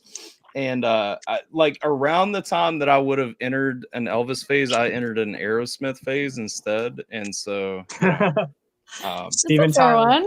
That's a good one. fine. That's well good that stuff. lasted until adulthood, and so Elvis just got eclipsed. He didn't Aerosmith. quite OD on a toilet, but close. He died on a toilet. He did. Wait, was that a Did somebody comment that? Yeah, so he oh said, yeah, didn't Jaker said Elvis- didn't he OD on a toilet? It's He like definitely died close. taking a shit, but like yeah, it was more if bad you health to an if you extreme. look at and his diet. Yeah, the dude was already like on death's row with the drugs and food he took, so he literally just pushed too hard to shit, and that's enough to kill you at that point. This man was eating sandwiches that had an entire jar of peanut butter, an entire jar of grape jelly, and a pound of bacon on them. Okay. What? Elvis's later days were pretty wild. He went from skinny to big very quickly. His body was not happy with how he did it, and he was still taking drugs while Wow. doing that. Yeah, there was Daily- a lot of drugs. If you don't know the sandwich, look it up. Daily, he was making it's like a big long sub sandwich. Obviously, it was split Daily? with a few people. Yeah, daily. Entire jar- jar of peanut butter. A jar of peanut butter, a jar of grape jelly, and like a pound of bacon. Wow. That is I mean, it's wild and it doesn't even sound good. Yeah, It doesn't, shout out to the king. Like it doesn't sound like it it's- tastes good. I mean, so it sounds like something that I would be tempted to try once, you know. But it's also I'm like every time I Jakers is the only sensible one here. You know, Elvis's specific sandwich, but not Blue Christmas, is crazy. Yeah, I you like seem to to cook. know a lot about Elvis. I like to cook. Not saying that that's a particularly like So that's know- a fact you know based on your research of odd food. Best so- PB&J, Elvis so PB&J. if I open TikTok, it's like Rob's channel and food, okay? And so scrolling through, when you get food talk videos constantly in your feed, scrolling through, eventually you find some odd recipes. And one of them that has been presented to me many times has been the Elvis sandwich. And so I looked into it and I found out that it's not even uncommon. Like restaurants sell this as the Elvis. Like it's you know, people have marketed this. Obviously you don't get the whole thing. You just get So like Elvis's sandwich is a lot more heinous than you're even saying, by the way. Oh, is it? Just so Hold you on. know, Is it? it's peanut butter, jelly, bacon, banana, honey. It's fried, like deep, like it's fried, not fried, but I it's think kind of that's fried. someone who's It's taking it cooked. over the top, though. No. But you know what? Banana with peanut butter and honey. Yeah. Those are all very And complimentary. it's grilled. That is fantastic. It's grilled, and it's got extra piece of bread. So it's Grilled. Wait, it's got an extra piece of bread? kind of like a Big Mac. It looks like Kind a of lot like of the Big Mac. Yeah. And I will tell you, this is kind of weird. I actually just had a Big Mac for the first time. What- I had no idea there was an extra piece of bread in the middle. Yeah, that's the Big So Mac. what are you signature move. doing here? Listen, every time you have a Big Mac, it just reminds you, especially since you live in California, it reminds you why you should go back to a double from In-N-Out. Yeah. Oh yeah. better. I mean, or a Whopper from Burger King. I'd take that. Yeah, the Whopper is the only good thing at Burger I King, like and the it's better Whopper. than a Big Mac. Yeah, the good sandwich at McDonald's, the good burger, I should say, is the Quarter Pounder. The Big Mac can take a hike most of the time. Take a hike. Scram. Oh, I did that just for you, and I knew you'd appreciate that. To clarify, Fireman, my life won't change at all. I open TikTok like once every 2 weeks when I remember that I have it. My life So- will change. I'll have to find a new livelihood if it goes away. It's my money. True. That's- I I'll be laughed, very, but yeah. I'll be very annoyed. if It that actually goes got through. it actually got approved, didn't it? Yeah, Like but the there's TikTok still ban. another appeals process by January. So That's crazy. Well, we Like, shall see. Is TikTok really that destructive though? no, it's censorship. You know that the government doesn't like that there's a platform of free speech they don't control. That's what it comes down to. Yeah. Remember, Too they much- tried to do Too much lateral communication between people rather than they tried to do the same thing with X when Elon bought it, but they didn't have a constitutional grounds. They have a constitutional grounds with TikTok because a Chinese company owns it. Right. So they, Well, they don't actually care that a Chinese company owns it. They would have done the same to X if they had the same loophole to expose. right. And if people are worried about like that they're spying on us, well, the other Every app is spying platforms on are you. doing the same thing. Yeah. Well, that's what I was about to say. I mean, don't get me wrong. I don't like the CCP or anything like that, but I just when it comes to like the information age that we currently live in, it's unavoidable that you are going to like your data is out there. Yeah. Like Mhm. Yep. Yeah. unless you just have 0 apps on your phone. So it's and- all the entire thing to ban it has nothing to do with any of the reasons they're saying. It's just because, and that's why that was the argument that TikTok tried to make, was that you're trying to suppress free speech. And literally, if you look at it, they go, yeah, but it's not American free speech, so we can do it. That was literally their reply. They didn't even try to deny that that's what they were doing. They just said, yeah, but it's Chinese free speech That's crazy. technically. Like That's that was crazy. literally the argument back was, well, it's a Wow. Chinese company, so we're allowed to suppress the free speech. They didn't even fucking deny what they're trying to do. That's crazy. Yeah, they stood on their laurels. So, We, yeah. we should shift topics real quick because I feel like now we're getting into some conspiracy rabbit holes. Yeah, this isn't very Christmassy. Yeah, back to Christmas, damn it. Hopefully what, I still have a job in January. what is but back- Christmassy? What is Christmassy is the McRib because it's back for December, and I can't believe how many people in this chat have never tried one. It's not top tier dining, okay? I don't like fast food, but I feel like you have to try the McRib at least once just to like understand how shit it is. It's too many onions for me. I can't do the onions. So my biggest problem with it, and I didn't realize this until Tech pointed it out to me. It is the exact same pork patty that was in MREs when I was in the Army.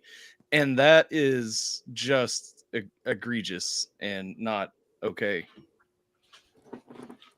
Well, you could buy 64 ounces of McRib, but let's go on to Blue Christmas. Terrible. Let's check out Blue Christmas.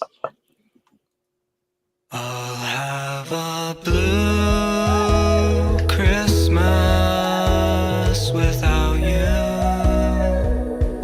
I'll be so blue just thinking about you. Decorations of red on a green Christmas tree won't be the same, dear, if you're not here with me. And when those blue snowflakes start falling, that's when those blue memories start calling. You'll be doing alright with your Christmas of light, but I'll have a blue, blue, blue, blue Christmas.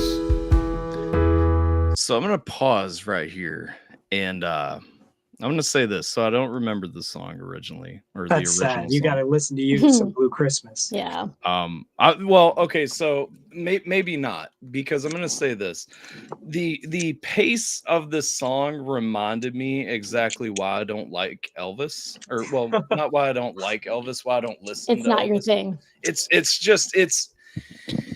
very. I understand where it's good, why it's good. Obviously, this is a completely good sounding song. Everything is done well, but I don't like it. You know what I mean? I know the feeling. And so there are two reasons specifically I don't like this song. One is that sonically it is not my sound profile. It is not something that I enjoy listening to. But two, it feels like a change of pace in this EP. Like it feels like it. And granted, this is an EP where you're not necessarily going for an overall album feel as much as you would be on a full-length album. So that's not as egregious as it is in my mind, you know. But mentally, I still always try to put a project together when I'm listening to it, and it feels like a detour from everything else on the project. And to me, that either a detour is going to be in a good way or a bad way. And so for me personally, despite the fact that it's a good song, I see the chat saying that they enjoy it, and that's fine. I just want to know where this fake ass "We Scheme" quote came from. I like the quote, but that's not fake. I never said that shit. That sounds funny, but it's not what I would say. No, literally, you did though, because I copied and pasted that one. I think. What did I say? It was in reference to a song. So we were making fun of what the song said, and you typed that as a paraphrase of what the song said.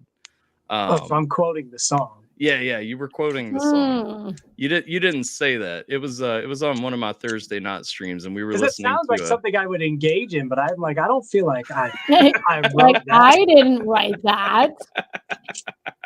I do but I don't remember it. I like Luke 6:9.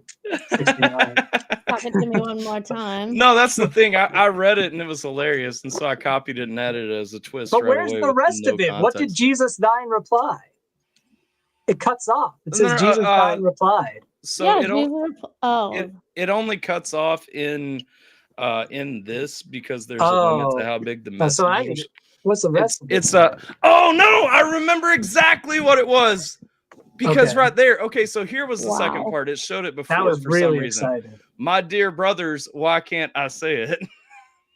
Now that is a quote. Why can't I say it? That's the My dear last part. brothers. That's what Jesus then replied, my dear brothers, why can't I say it? Now I get it. Yeah, okay. Okay, that makes so much more sense. So there's a Yeah. song. There's a song. It's like my favorite song ever. It's this guy being ironic. It's this white guy saying, "Why can't I say it?" It's a rap song where he keeps saying, "Why can't I say the N-word?" as a white guy. Right. That's the whole song. That's like our favorite song. It's just so funny because of how many white guys are actually pressed about that. It's like one of our favorite things to make fun of. Now I understand the context. And so then the rest of that is, and Jesus thine replied, "Why can't I say it?" There we go. Yeah. There we go. There we go. Now that makes sense. Okay. Because I I definitely definitely said that then. For sure. You've been corrected. I definitely said that now that I have the full context. I was confused when you asked about it because I was like, yeah, you wouldn't have said Well, I that. just don't see myself very often saying like even a censored variant of that word. That's not like without context, that doesn't seem like me. But when I realize what Jesus thine replied, sound like me. That's definitely me now. That definitely is me now. Absolutely. All right, let's finish up Blue Christmas here. Let's keep making Alpha mad with Elvis. I'm not mad. I'm not mad. I'm not mad. I'm just disappointed.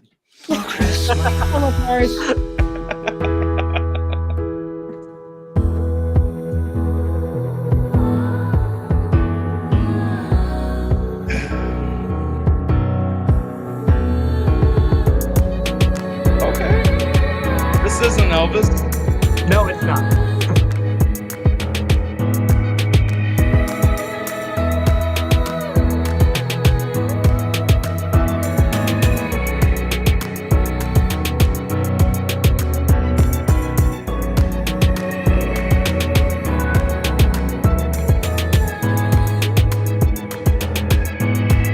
You'll be doing all right with your Christmas of white, but I'll have a blue Christmas. Is it weird that like that part of the song after the instrumental, even though you went back and did the same thing vocally, I actually enjoyed that part You more. liked it better? Yeah. Like it's better in context of having to break down. I kind of heard you. I heard like this little like sigh, like a little. Yay! Thank you for food. Right Wait, when did you the, like blueberry bagels the that, instrumental like the old break ones? started and the I checked vocal it harmonies came in, I heard you I go. checked the dates of December 13th. And I was just thinking, he hates this part. Today, No. December No, 9th. Well, because you already said you're not a I fan threw out of your the other Yeah. bagels that said Yeah, and November. that's true. And that's true. And so it's like I said, I mean that song and it really it just goes to the style. It's not anything because from a musicianship perspective, everything in it was good. It's just as a listener, it still has a lot of the elements that I'm not typically fond of from Elvis's music, from a lot of older music. I don't like the Beatles, you know what I'm saying? Like I don't listen to the Beatles. And so it's just it is anytime you try to bring the essence of something from that time frame, it's going to be something that's you don't like it means at least I did it right. Right. Well, for me, the fact you don't like it means I did something right. No, it does. And that's the thing, because it did what you were expecting it to do, and there's nothing that's just egregious like, oh, well, that just objectively sucks. No, it's very subjective. I just don't like it. Which is funny because I believe Britt actually opened this up by asking, so what are you going to do if you don't like a song? There's what I'm going to do if I don't like a song. What's that? I said, that's what you're going to do. Exactly. I see there's the honesty. Yeah. No, it's been a frustration that I've had many years because most people who react to music do not do it genuinely. And yeah. Yeah. Just like a like everything sort of thing. Yeah.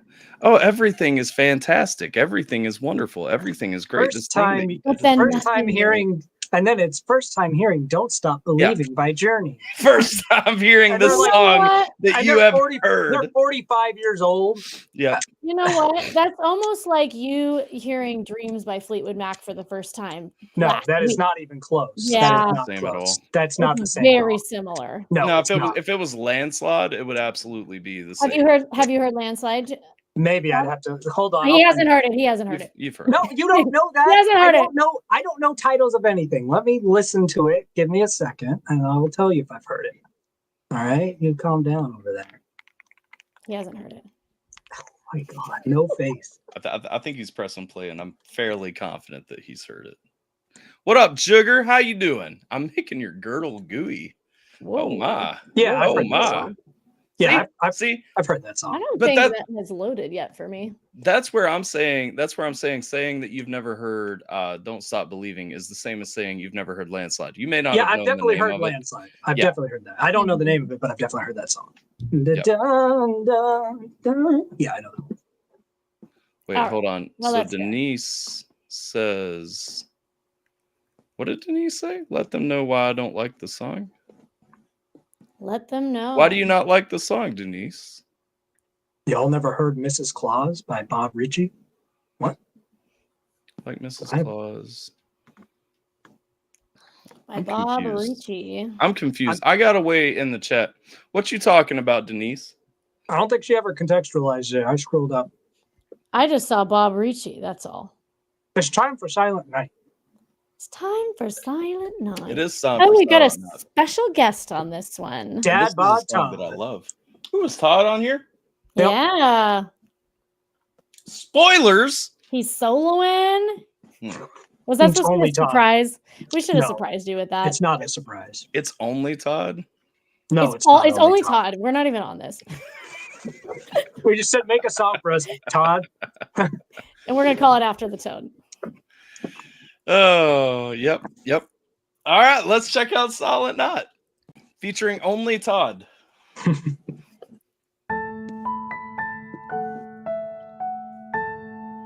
It's the parody to Stacy's Mom. Oh, Mrs. Claus. That was the context for it. You're talking about the parody. I think you said by Larry the Cable Guy. I don't think I've heard that. Going on. Mrs. Claus got it It's got going on. It's got Okay. some great paws. It's got to be something about milk and cookies next, right? Yeah, probably.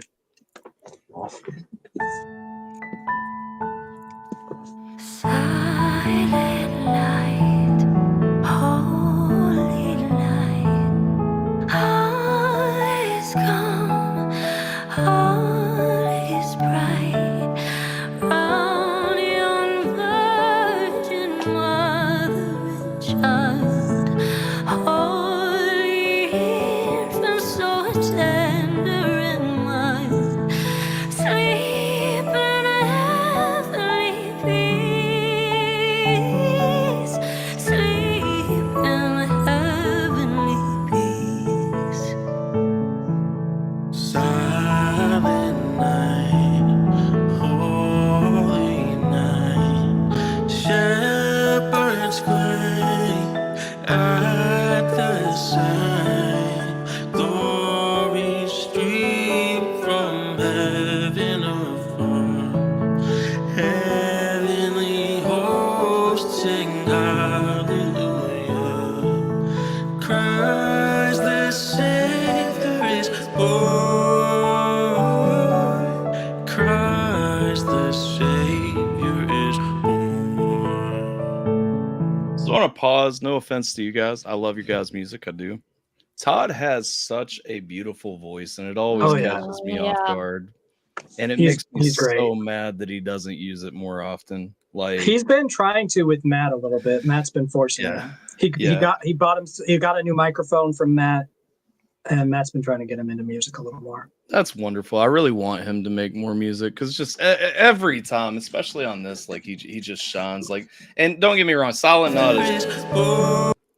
Night is one of my favorite Christmas songs ever. Anyway, like it's it's one that I've probably heard 100 renditions of. I will say Willie K, I think, still has my favorite cover. It's a very islandy. If you haven't heard it, it's a fun, lovely, upbeat, very island vibey version, and it has just a lovely video attached to it that's just packed with nostalgia for me. But like I always love any rendition of it, and this one is beautiful as well. But like the shining point, I think it's because I don't hear Todd very often, just because he so seldom makes music. It just kind of catches me off guard. We every dragged him time I out of hear the him come cave in. for this Yeah. one. Yeah, Well, I'm glad you wanted did. him. We sought after him. I'm glad you did. I'm guessing Rob is going to be next too, right? No. So, no, No, You just I don't did have the a role. instrument? I don't Okay. have a role in this No, song. it's all three of us. He's in there. You might not hear him, but he's in there. Not really. I was the piano for this. You're in Okay. there. You're singing harmony. Aha. Yeah, Okay. he's in there.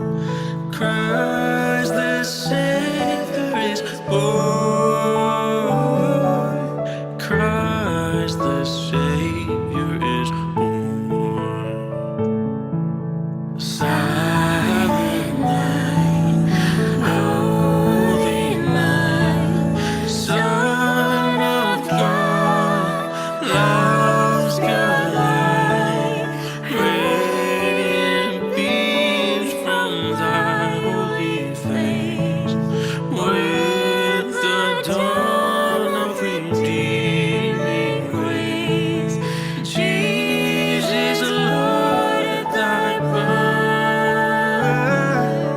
Those harmonies together, by the way, like those are beautiful harmonies that you guys got together through there. Like the whole build into them and everything.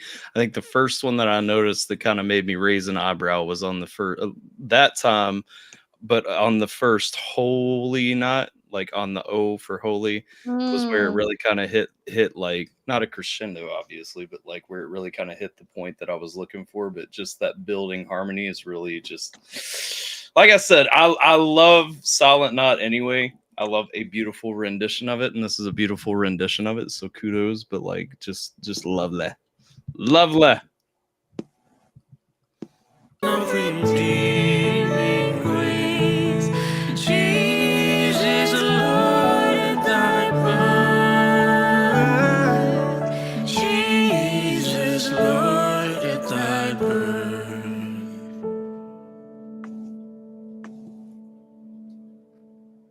Little resonance going out as well. Right. We had a lot of discussion about that outro. Originally, it was just like ding. It just like had ended. And we were like, we gotta Well, it had like a little on that. do. Like it had a little play you out, and it just stopped. No, I think the resonance was the right way to go. Like just that hanging note throughout there. It's Yeah. because it's the song. I think one of the things that makes it such an iconic song to begin with as a Christmas song anyway is just obviously it's a solemn song if you look at the lyrical content, but also like just the solemn tone that it's almost always performed and played in just kind of gives it that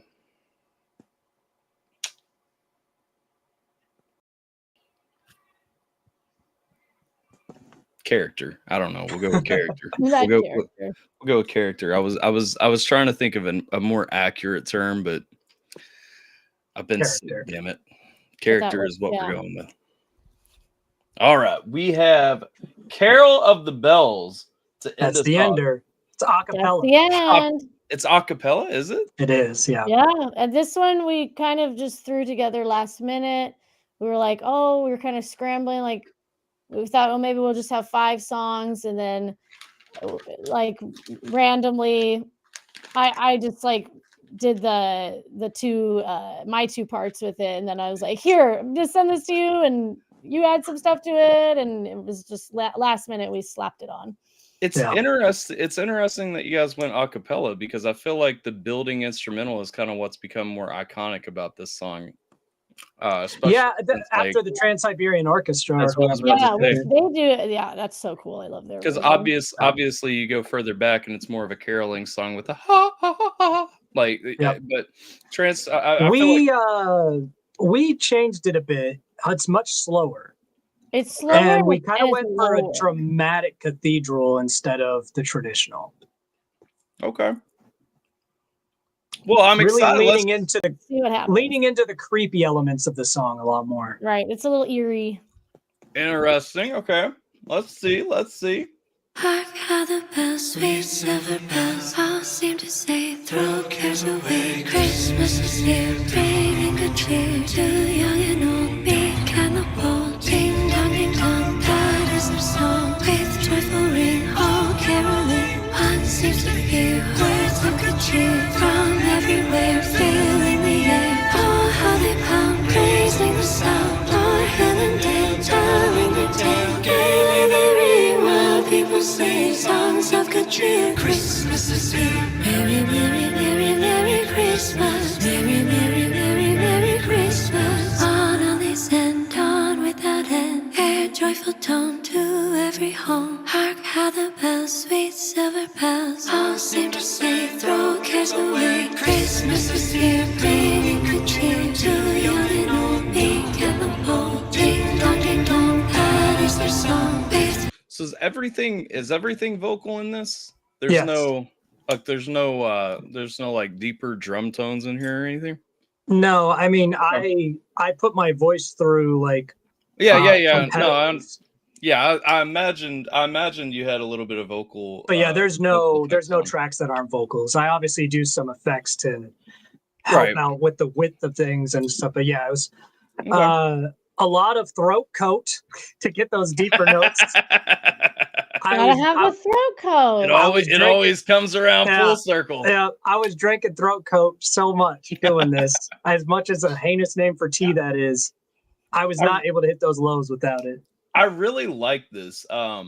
It has. I was trying to place a second ago. It reminds me. There was like a Halloween horror movie or something that had come out a few years ago, and I think it did something kind of similar, but I cannot place at all in my brain exactly what it was or how it came across. So interestingly enough, most of the harmonies I chose, especially notable at the last line of this song when we get to it, I specifically chose the harmonies not based on Carol of the Bells, but when I did harmonies that I was like trying to come up with Brittany, I was thinking of The Nightmare Before Christmas. Yeah, it definitely has Nightmare Before Christmas vibes. Like that's where my harmonies were coming from. Was I was trying to do like those making Christmas, those vibes. I know this song has always had a creepy, eerie vibe to me. Yeah, and that's what I'm very fitting, and I mean it comes out really nice because it's kind of darker, it's kind of haunting, it's very it's very appropriate for like there was a murder and Santa Claus can't be the suspect. You know what I mean? Like, just there's a whole story here. I can see this playing in like a dark Christmas film. Yeah.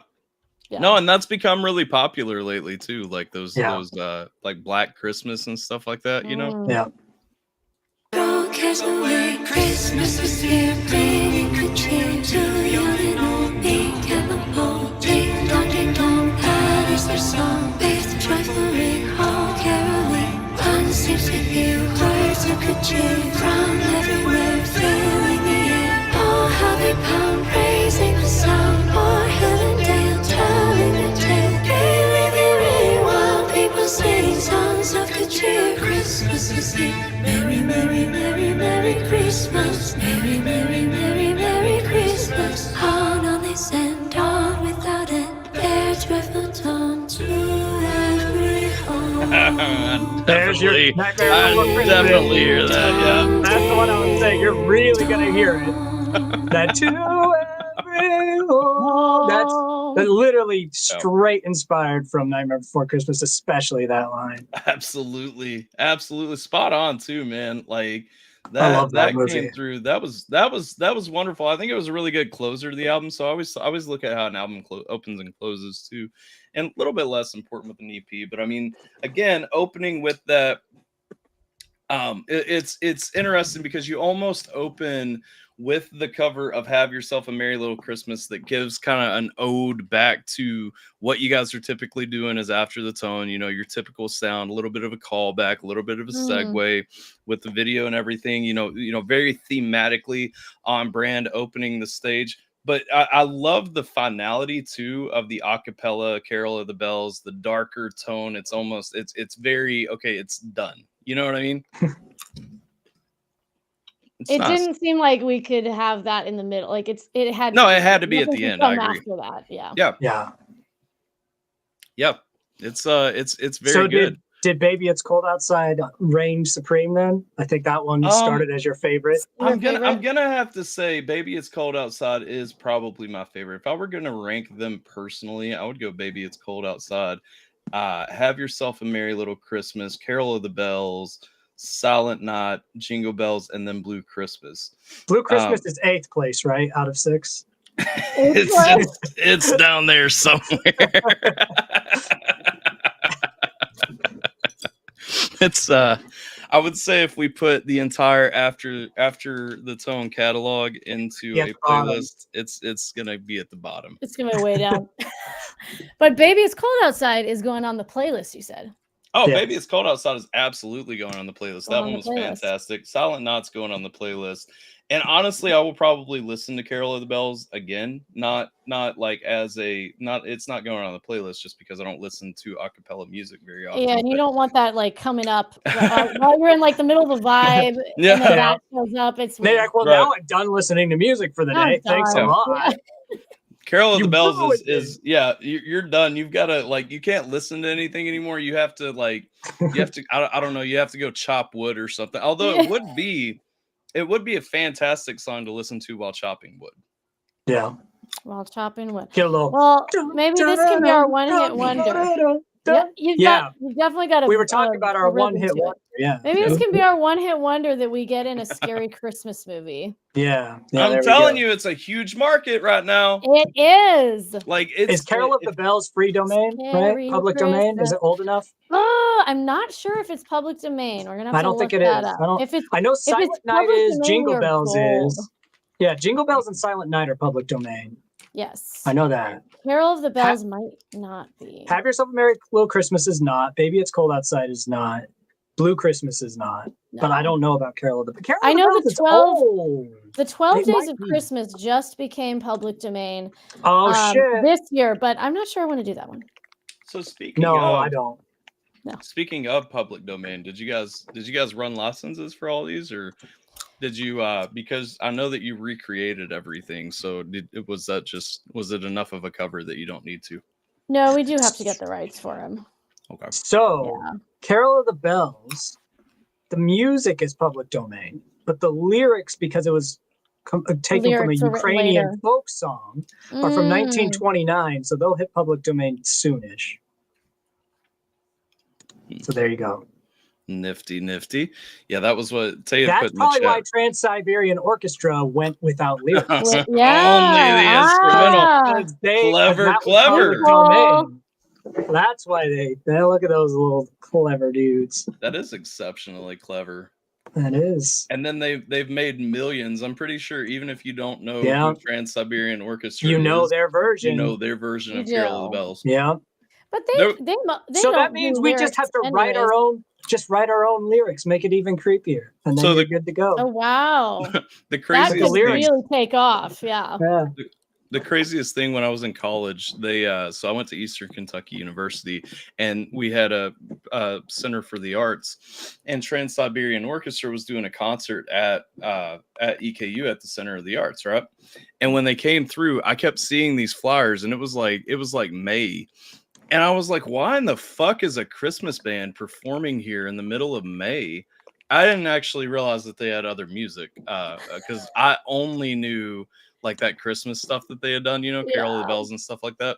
And why then is it a Christmas band? Actually, shortly after that, I got really into them. I have a bunch of their albums on vinyl, which surprised the shit out of me because I bought those, like the 2010s or so, and I didn't really care about vinyl collection or anything. Fast forward to like 2024, I actually started cataloging all my records and everything, finding out what my collection is worth. And I realized that apparently like every record that they have ever made, if you happened to have bought one and have it laying around, is worth like $100 or more. Damn. They do crazy packaging on them, but it's just like super return for your investment if you grabbed one. All right. That's cool though. Trans-Siberian Orchestra is awesome. I agree. They I agree. I think it was a fantastic. Actually, Fireman. No, Happy it's Birthday not is anymore. no longer copyrighted. It is now public domain. It was They copywritten. switched it. Yeah. It was, but it's not anymore. That was a very recent thing, I think, wasn't it? Mhm. That's why all the restaurants had to sing. So here's the thing. songs. Carol of the Bells will be public domain, I think, next year, actually. Oh. I'm looking at the cutoff. It's like 1929, and that's when it was made. It should be public domain next year. You guys shot your shot too soon. Well, we start pitching it we'll re-release it next year. Fair enough. But yeah, Fair it looks enough. like it should be next year. I think it'll hit I knew it should be close, but it looks like it might hit public domain next year. That's good timing. Yeah. Trans-Siberian Orchestra, it started in a metal band called Savannah. That's not a fun fact. That's just a fact. That's just a fact. It's a fact.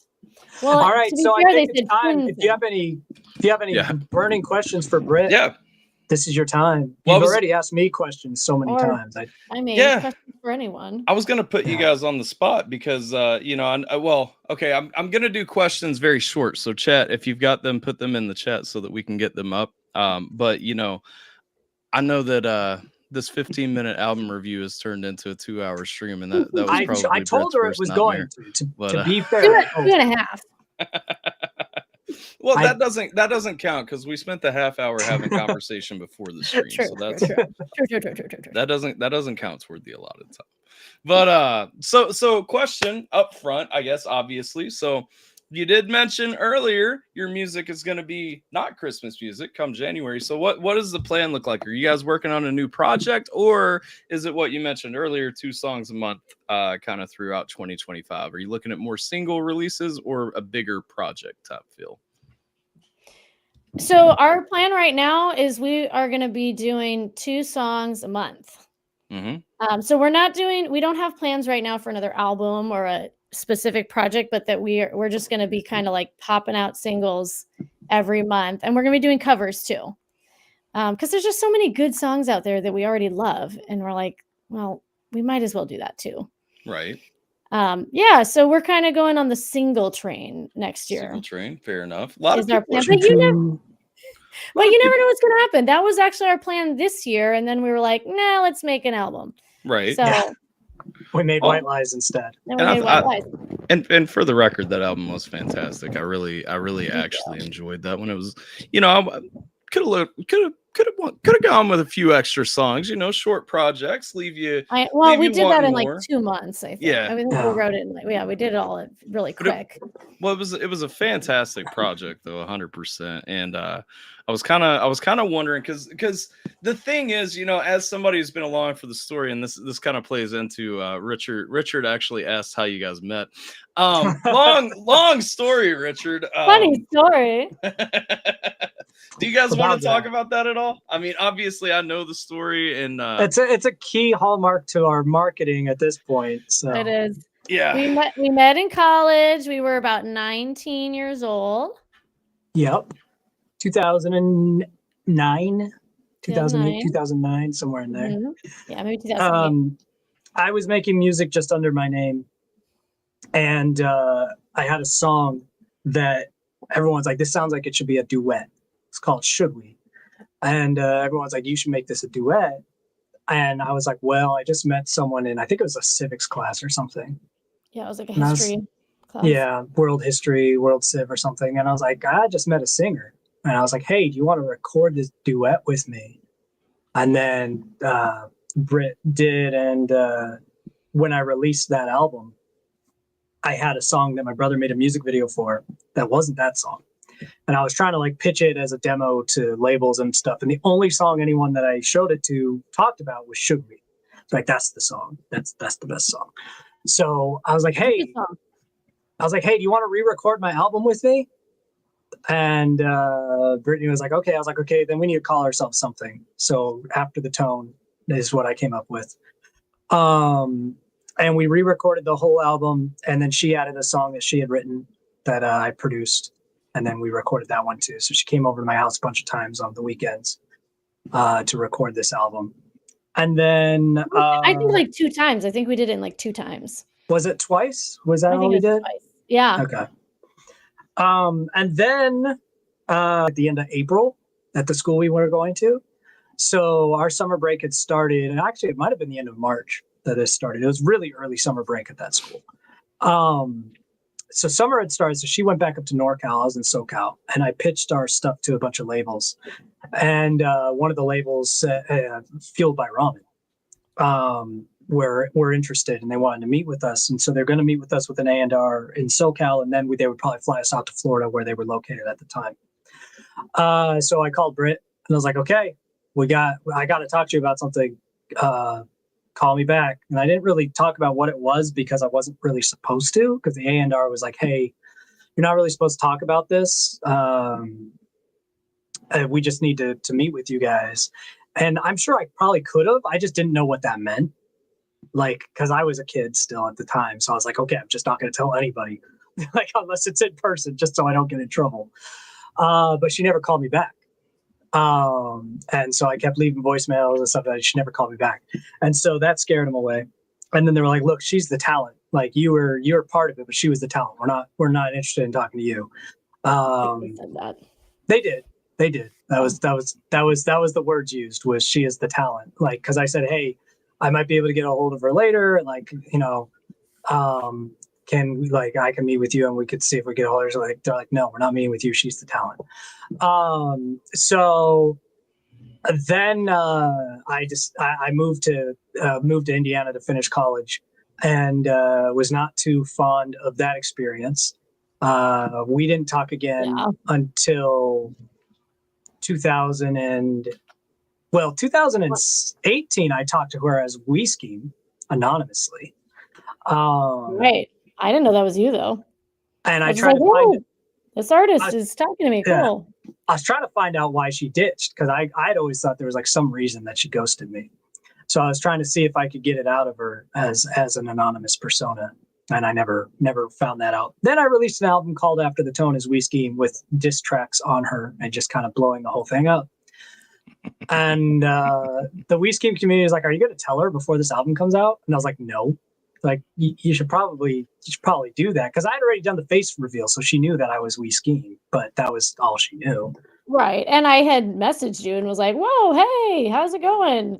And yeah, you were like, surprise, confused, because you're like, I don't know why she's talking to me now. I thought I was going to get blocked as soon as I did the face reveal, once she realized who I was, because I thought that she didn't like me, because that's why I figured she had ghosted me. And so I was like, yeah, as soon as I do the face reveal, yeah, she's gonna block me again and disappear again.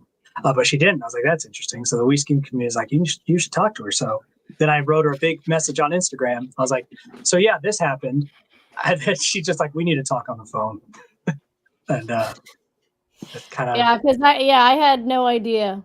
I had no idea the whole everything that had happened, and the whole experience of that summer where he was calling me.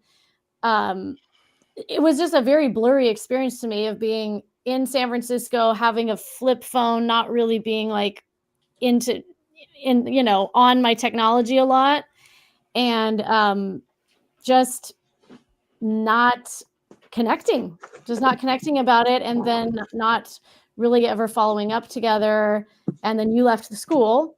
So, I had already left the school at that point. You left the school, and I had no hard feelings. And I think I told you, it was like every time I thought of Rob, I was like, oh, that was a person that I was friends with. And I guess we lost touch. And, there's a lot of people that I was friends with and lost touch with, but had no bad feelings either way. Right. Yeah. So, yeah. So I had no idea the whole story of the record deal, the record contract, and trying to call me and not being answered. And yeah, look, it was kind of a mind-blown scenario for both of us. I, for one, completely understand not reading DMs or calling people back. Okay. I appreciate you. Nope. I listen. I am the worst. I have almost an allergy to technology, social media, and so forth. So Same. And especially in like 2008 when like I didn't have like a smartphone or anything. It was just like, yeah. Tyler gets angry texts and calls from me from time to time. it's true. It's true. Yeah, he does. I like to think that we have a lot of really nice conversations. We actually have had a lot of really good conversations, very fruitful conversations over the years that have led people to believe that we just don't like each other. And it's always hilarious. Yeah. Like in the past, I guess like some of our more heated debates have come across to people as just us not liking each other. It's why I've found that I get along way better with neurodivergent people than neurotypical people, because most neurodivergent people I meet don't take debate as aggression, right? And that's a huge thing that's important for me to be able to connect with someone, is to not assume that me disagreeing or debating you is aggression from me, because disagreeing is not it really doesn't have to do with like your character or your like who you are as a person. It's just we have a different view on this. Well, it's funny because over the years, check the box of being like ultra progressive, atheist, whatever. Most of the people that I've been the closest to are the people who disagree with me the most on like something, just because I feel like we have better conversations and add more to each other's lives. You know what I mean? Yeah. Like, yeah, it's not fun to me to have conversations with people who believe everything that I believe. Yeah. When Britt and I have like different conversations, I it's an interesting rarity when we agree on something. I think that's important. Yeah, and we enjoy talking about things that we don't agree on.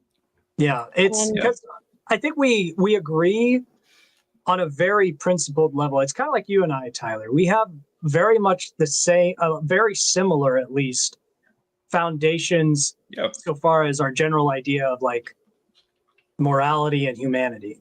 We just have very big disagreements on how that plays out. It's kind of similar to that. The execution is the difference, and there's nothing wrong with that. That's not a disagreement. The fact is, both people want the same thing, and it's a very good end state. And I think I think that is what matters, because it's not like you're talking to somebody who's just a shitty person and wants everyone to, have horrible existences. Yeah. Jay has a question. Jay has been a long time a fan of Rob, and so he's fanboying a little bit. He's like, how is it working with Rob, and what songs did you cut from the project that y'all wanted to do? From the Christmas project? I believe that's what he's talking about. Yeah. We didn't really cut any songs. We didn't have time for that. We had songs we wanted to get to.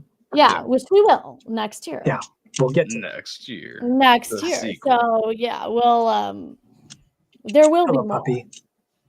Yeah, she's not had attention for a couple of hours, and she's my emotional support animal. So she's used to being in my face, and now she's. And Britt's gonna skip the first part of that question clearly. Oh.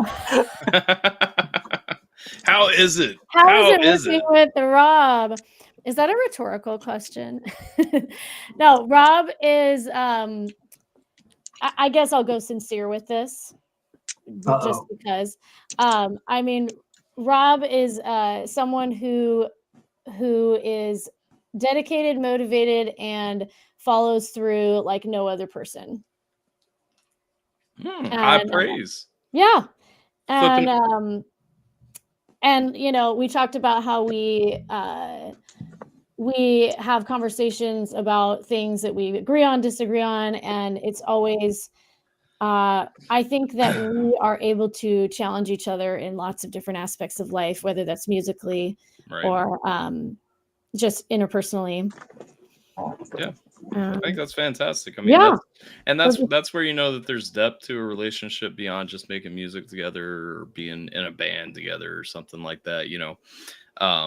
Is when you actually genuinely. I've been in so many bands over the years where like I don't want to interact with the person that I play music with. You know what I'm saying? Yeah. Like, this is fun to play, Yeah. but Yeah, it's like, okay, I have my friends and then I have the people that I make music with, and I don't really want to hang out. Like those two lines don't cross. And so like I'll see you guys at band practice and like Right. at a show or something, and then I'm gonna hang out with these guys the rest of the week. You know what I mean? Like, Yeah. and don't get me wrong, you know, like there was a time I think I've grown less fond over the years of those interactions and those types of Yeah. relationships, just because if honestly, I think I'm at a point, if I'm gonna do something or work with somebody, this is me, but it also sounds like what you guys have found, and I think that's a blessing to find. If I'm gonna do something with someone or work with someone or invest in someone and build something with someone, I want to also like that person enough that we Right. can, you know, go to a football game or something, you know? Mhm. Yeah.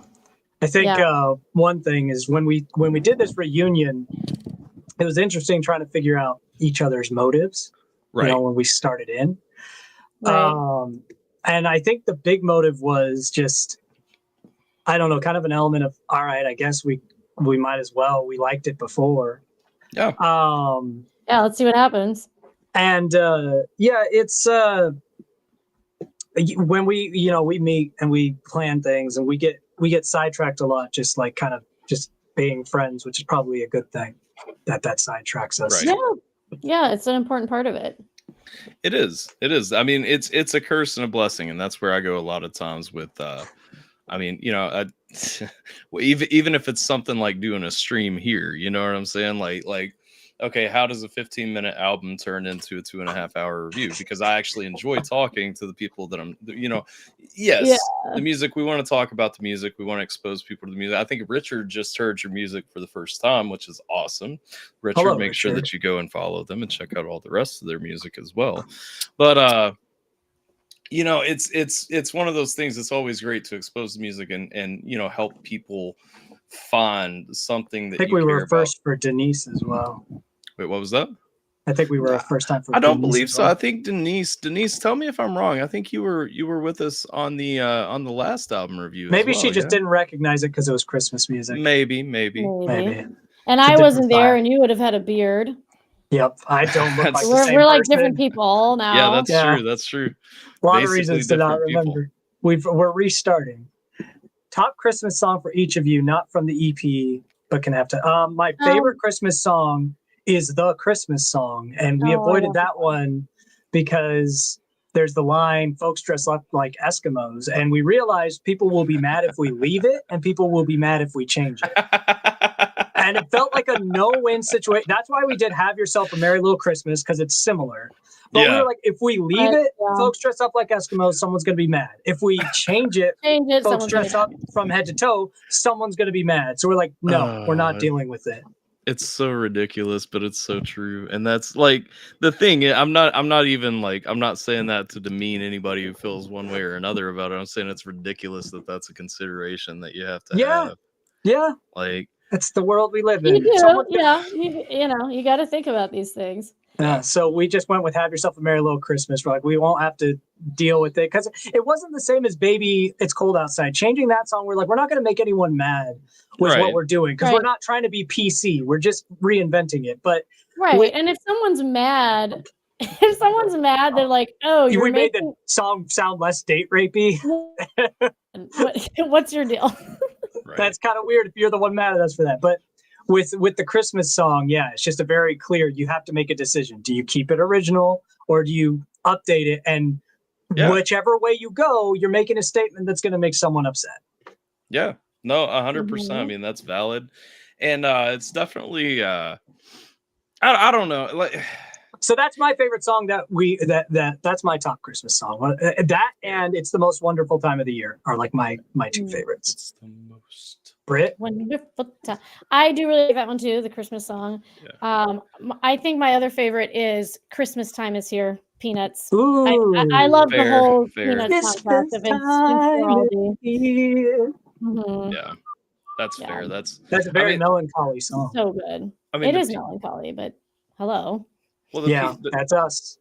The Peanuts songs too, like Peanuts in general, just Peanuts was I remember when I was young, you know, that it obviously it was a thing way before I was young, but like when I was young, it was still a big thing. And, you know, it was, you know, the Charlie Brown movies around Thanksgiving and Christmas and stuff like that. And so it's, I love Charlie Brown. I think it's sad that so much of that has went away, though. You know, because like they recently made a 3D. It's still going on, like the Knott's Berry Farm out here, the theme parks out here. It's all still Peanuts it's still Peanuts themed. They Well, made a that's Peanuts movie that was actually good. Like no, Peanuts is alive and well. I'm thinking for like people in their mid-20s or so, like there was a gap. There was a Peanuts gap. Well, that's their fault. That's their fault. But I have to live with those Peanuts are around for the kids of today. You just got to have better parenting. Yeah, there's true. New Peanuts content to get. And Knott's Berry Farm is probably my favorite place on earth. Right. Side note. It's not even because that's where I won my Jigglypuff. Oh, nice. Really? It's not even because it's any good. Bulbasaur! Did you win it? No. My wife. What a loser. I have an Ivysaur on my arm though. I technically won that because I paid for it. You won. I paid for it. That's how you win it? It's up. Yeah, it's upside down, but I actually like I'm having trouble like understanding it. So it's a tribal Ivysaur. Oh, Ivysaur. Nice. Can't. Oh God. There's no good way. There's no good way. There is not a good way to show us that. I could tell what it is. I see what you're going for. Yeah, I can see it. Yeah. That's fun. Yeah, Knott's Berry Farm is my favorite place on earth. If I could put this smell when you walk in there, this weird western mildew of the wood on the water smell into a candle or a scented spray, I would buy an infinite amount of it. But that's just because it's not because Knott's Berry Farm's special. It is 100% nostalgia because that was one of the places I escaped to as a kid. Like we would go once a year and our family would act like they were normal. And it's just like, I'll never have a place that has that much of a resonance with my soul. I haven't gotten to go there in like decades, which is sad. I need to go again. Last time I went there, I was in college. I'm trying to think of a fun spot. Place. Yeah. I don't know that. I mean, we grew up poor in Southeast Kentucky, which means usually like the holidays were very much just about seeing family more than like any specific like act of going somewhere or doing something. And so like I'm trying to think if there's a specific place, but like I literally all I can think about is like the field in what used to be my grandmother's house. You know what I mean? So on the topic of Christmas, Jay's got another good one. My favorite Christmas movie is Christmas Vacation, National Lampoon's Christmas Vacation. As far as the claymations, technically Nightmare Before Christmas should count, and I would say that. But I do like all the classics like Rudolph and all the classic. I like all those, but those are fun. But my favorites are Nightmare Before Christmas and National Lampoon's Christmas Vacation. I also have a huge soft spot for a very overhated, I think, Christmas movie, which is Jingle All the Way. Because it's just I love it. I love it though. I don't even remember that one. It's American consumerism on crack, and it's such an honest take on it. I love it. Plus, it's Arnold Schwarzenegger and Sinbad running around trying to get an action figure for his kid. Oh my God.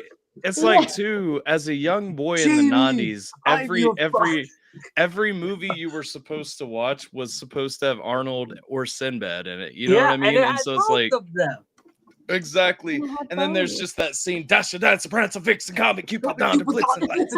Like, it's so. I gotta watch this. Bro, have you not seen it?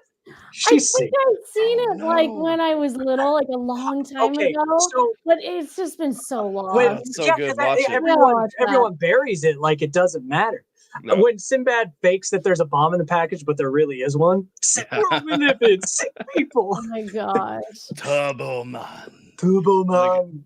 No, it's so good, man. Yeah, it's well. What's funny too is you rewatch it as cookies. Put the cookie down now. Yeah, you rewatch it as an adult, and you're watching like the scenes where he's getting the reindeer drunk and like all these things. The name Ted always trying to have sex with his wife. Yeah. Ted, but he's sleeping with every woman in that neighborhood. They're all about Ted. No. And it's Dude, such a Jingle like All the Way is so good. I hate that nobody gives it the love it deserves. Ted's a really good commentary on society too, because he The is not what whole women are movie is a deeming societal attractive commentary. today. Like people don't realize that movie was just way ahead of its time. It was Yeah, a no, spoof for on real. Black Friday. It was a spoof on commercialism and Christmas. Like people didn't realize, like, yes, it's a goofy, corny movie, but it was They got a point. ahead. It was way too ahead of its time. That's why it wasn't well received. It was way too ahead of its time. Maybe today. Yeah, but I feel like it's got too much 90s tropes in it. Right. It'd have to be done completely differently. Yeah, it would have had to been done in a way that didn't feel so 90s. Like if you remade it today, it would go off. Like if you tried to find a way to reinvent it, it would do really well. It's just they did so many 90s cliches that I'm only able to forgive because I grew up with those. Yeah. If I introduced that to someone who didn't grow up in the 90s, I would understand them being like, I can't watch this movie because it just the way it was filmed, all of the 90s tropes, it is grossly 90s. But as a concept and like the story, it was way ahead of its time. Yeah. That was fantastic. Also, obviously, shout out to A Christmas Story. You'll shoot your eye out. Yeah, it's a good one. That's definitely a good one. I like all the ones that you just mentioned. I love all the claymation ones. I'm gonna have to go really cheesy and say The Holiday. Which one's that? It's the one where you just fall in love with Jude Law the whole time. Oh. And the funny thing is, the first time I saw that movie, 34th Street or something, or no. Oh, those are great too. I love the old ones like that. The first time I saw The Holiday, I didn't like it, and then it kept coming on TV when I was a kid, and then I'd watch it again, and then slowly it just became like my favorite Christmas movie. And then to the point where I'm like, if I'm gonna watch a Christmas movie, it's gonna be The Holiday. It's The Holiday. Yeah. That mid 2000s cringe. Like that's your favorite is mid 2000s cringe. Yeah.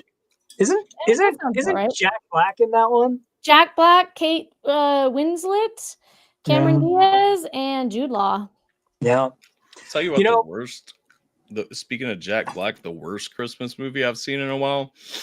My wife and I decided to watch the Dear Santa movie that just came out like on HBO Max, I think, or Paramount Plus. I'm Didn't not sure even know about it. Literally, just such a terrible movie. Is it awful? So one movie that I think is an excellent movie, but one of my least favorite Christmas movies is It's a Wonderful Life. Wait, you like it or you don't? What about it? You like the movie? Love you like it? Hate it as a Christmas movie. Okay. But you like it as a movie? Love it as a movie, hate it as a Christmas movie. Don't want to watch it at Christmas. Yeah, it's a drama. It's like Gone with the Wind. I mean, it happens. Well, it is. It happens around Christmas. That's like it is a Christmas movie. So you're saying that a Christmas movie cannot be heavy? No, it can. Gone with the Wind is still one of my favorite movies. So it can be heavy, but It's a Wonderful Life is just like really tough, like really tough heavy. And it's like, yeah, I get it. It's Christmas themed, but yeah, it's not what I want to watch on Christmas. I'm just going to leave depressed. You don't have to watch it on Christmas. That's what I'm saying. I usually will watch it when it's not around Christmas if I'm going to watch it again. I'd sooner think, I feel like Die Hard has better Christmas spirit than It's a Wonderful Life. That's not even fair, though. Of course it does. Debate. No, listen. Die Hard is a Christmas movie. I'm not debating that. I'm saying it has more Christmas spirit to it, like legitimately more Christmas spirit than It's a Wonderful Life. Like I feel more optimistic from Die Hard in Christmas spirit than I do from It's a Wonderful Life because it's just like, yeah, it's fantastical action violence, but at the end it's like, oh yay, Christmas, family saved, blah blah blah. And I feel like Die Hard references Christmas almost more often than It's a Wonderful Life does.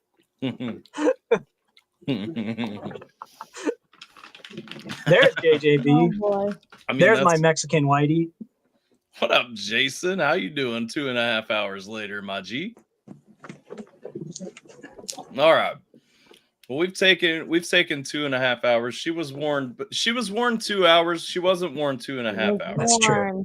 That's true. So we should probably wrap up pretty soon. In closing thoughts, guys, if you haven't checked out the album, definitely make sure that you go check it out. The link to their YouTube channel is in the description of this video. And go to our website and buy a shirt. That's true. Go to their website, buy a t-shirt. They're cute. They're really cute. We modeled them ourselves. Yeah, we did. You can see pictures of us wearing them on some of the shirts. Yes, you can. Look at this. You guys are just sharing cultural things that I can't be a part of. What up, my fellow white Hispanic brethren? Yes, there he is. I feel so excluded. You are. You're not one of us. It's okay. You can be included. That's okay. I give less than half of a rat's ass about all of that stuff. I just think it's fun to goof about. Anyway, guys, if you haven't checked out the album, please check out the album. If you haven't followed them on YouTube, make sure that you go subscribe to them on YouTube. Do check out their merch on their website. Thanks for everyone who hung out today. Yes, thank you. Thanks for being here. And thank you, AlphaTyler. Yeah. Thank you for coming. Thank you for joining us. Hopefully we didn't leave a bad taste in your mouth and you'll come back next time. It was a joy. I've been drinking water anyways. Meeting Britt Cosby. Oh God. Okay, that's the only one. That's the only one that's off limits. No, okay. But like, share, subscribe here if you haven't already. Make sure that you check them out, follow them, subscribe over there, check out all their music. And if you listen to the album during the album review, give the play on your own time too. It needs, we need to go run pump through. those numbers up. I feel like a lot of times people take the cop out and they watch the reaction instead of listening to the album. That's a no-no, guys. That's a no-no. You didn't even get to experience it. Listen how many times we paused. That's true. That's true. I've killed the experience for you. I'm going to go listen through the album again. You got to listen all the way through. It's 13 minutes. You can take 13 minutes to listen to it. Oh, man. This is a cornball way to close, but was it a joy to the world? I think it was. I think it was a joy to the world. And on that note, I don't really have, with this new format, I don't really have like a closing video for this stream. I have one for what me and BiddyBot do on Tuesdays, but that's not appropriate. So I'm just going to say bye, and I'm going to play the opening video again. All right, we're starting over. We're starting over. We'll be back.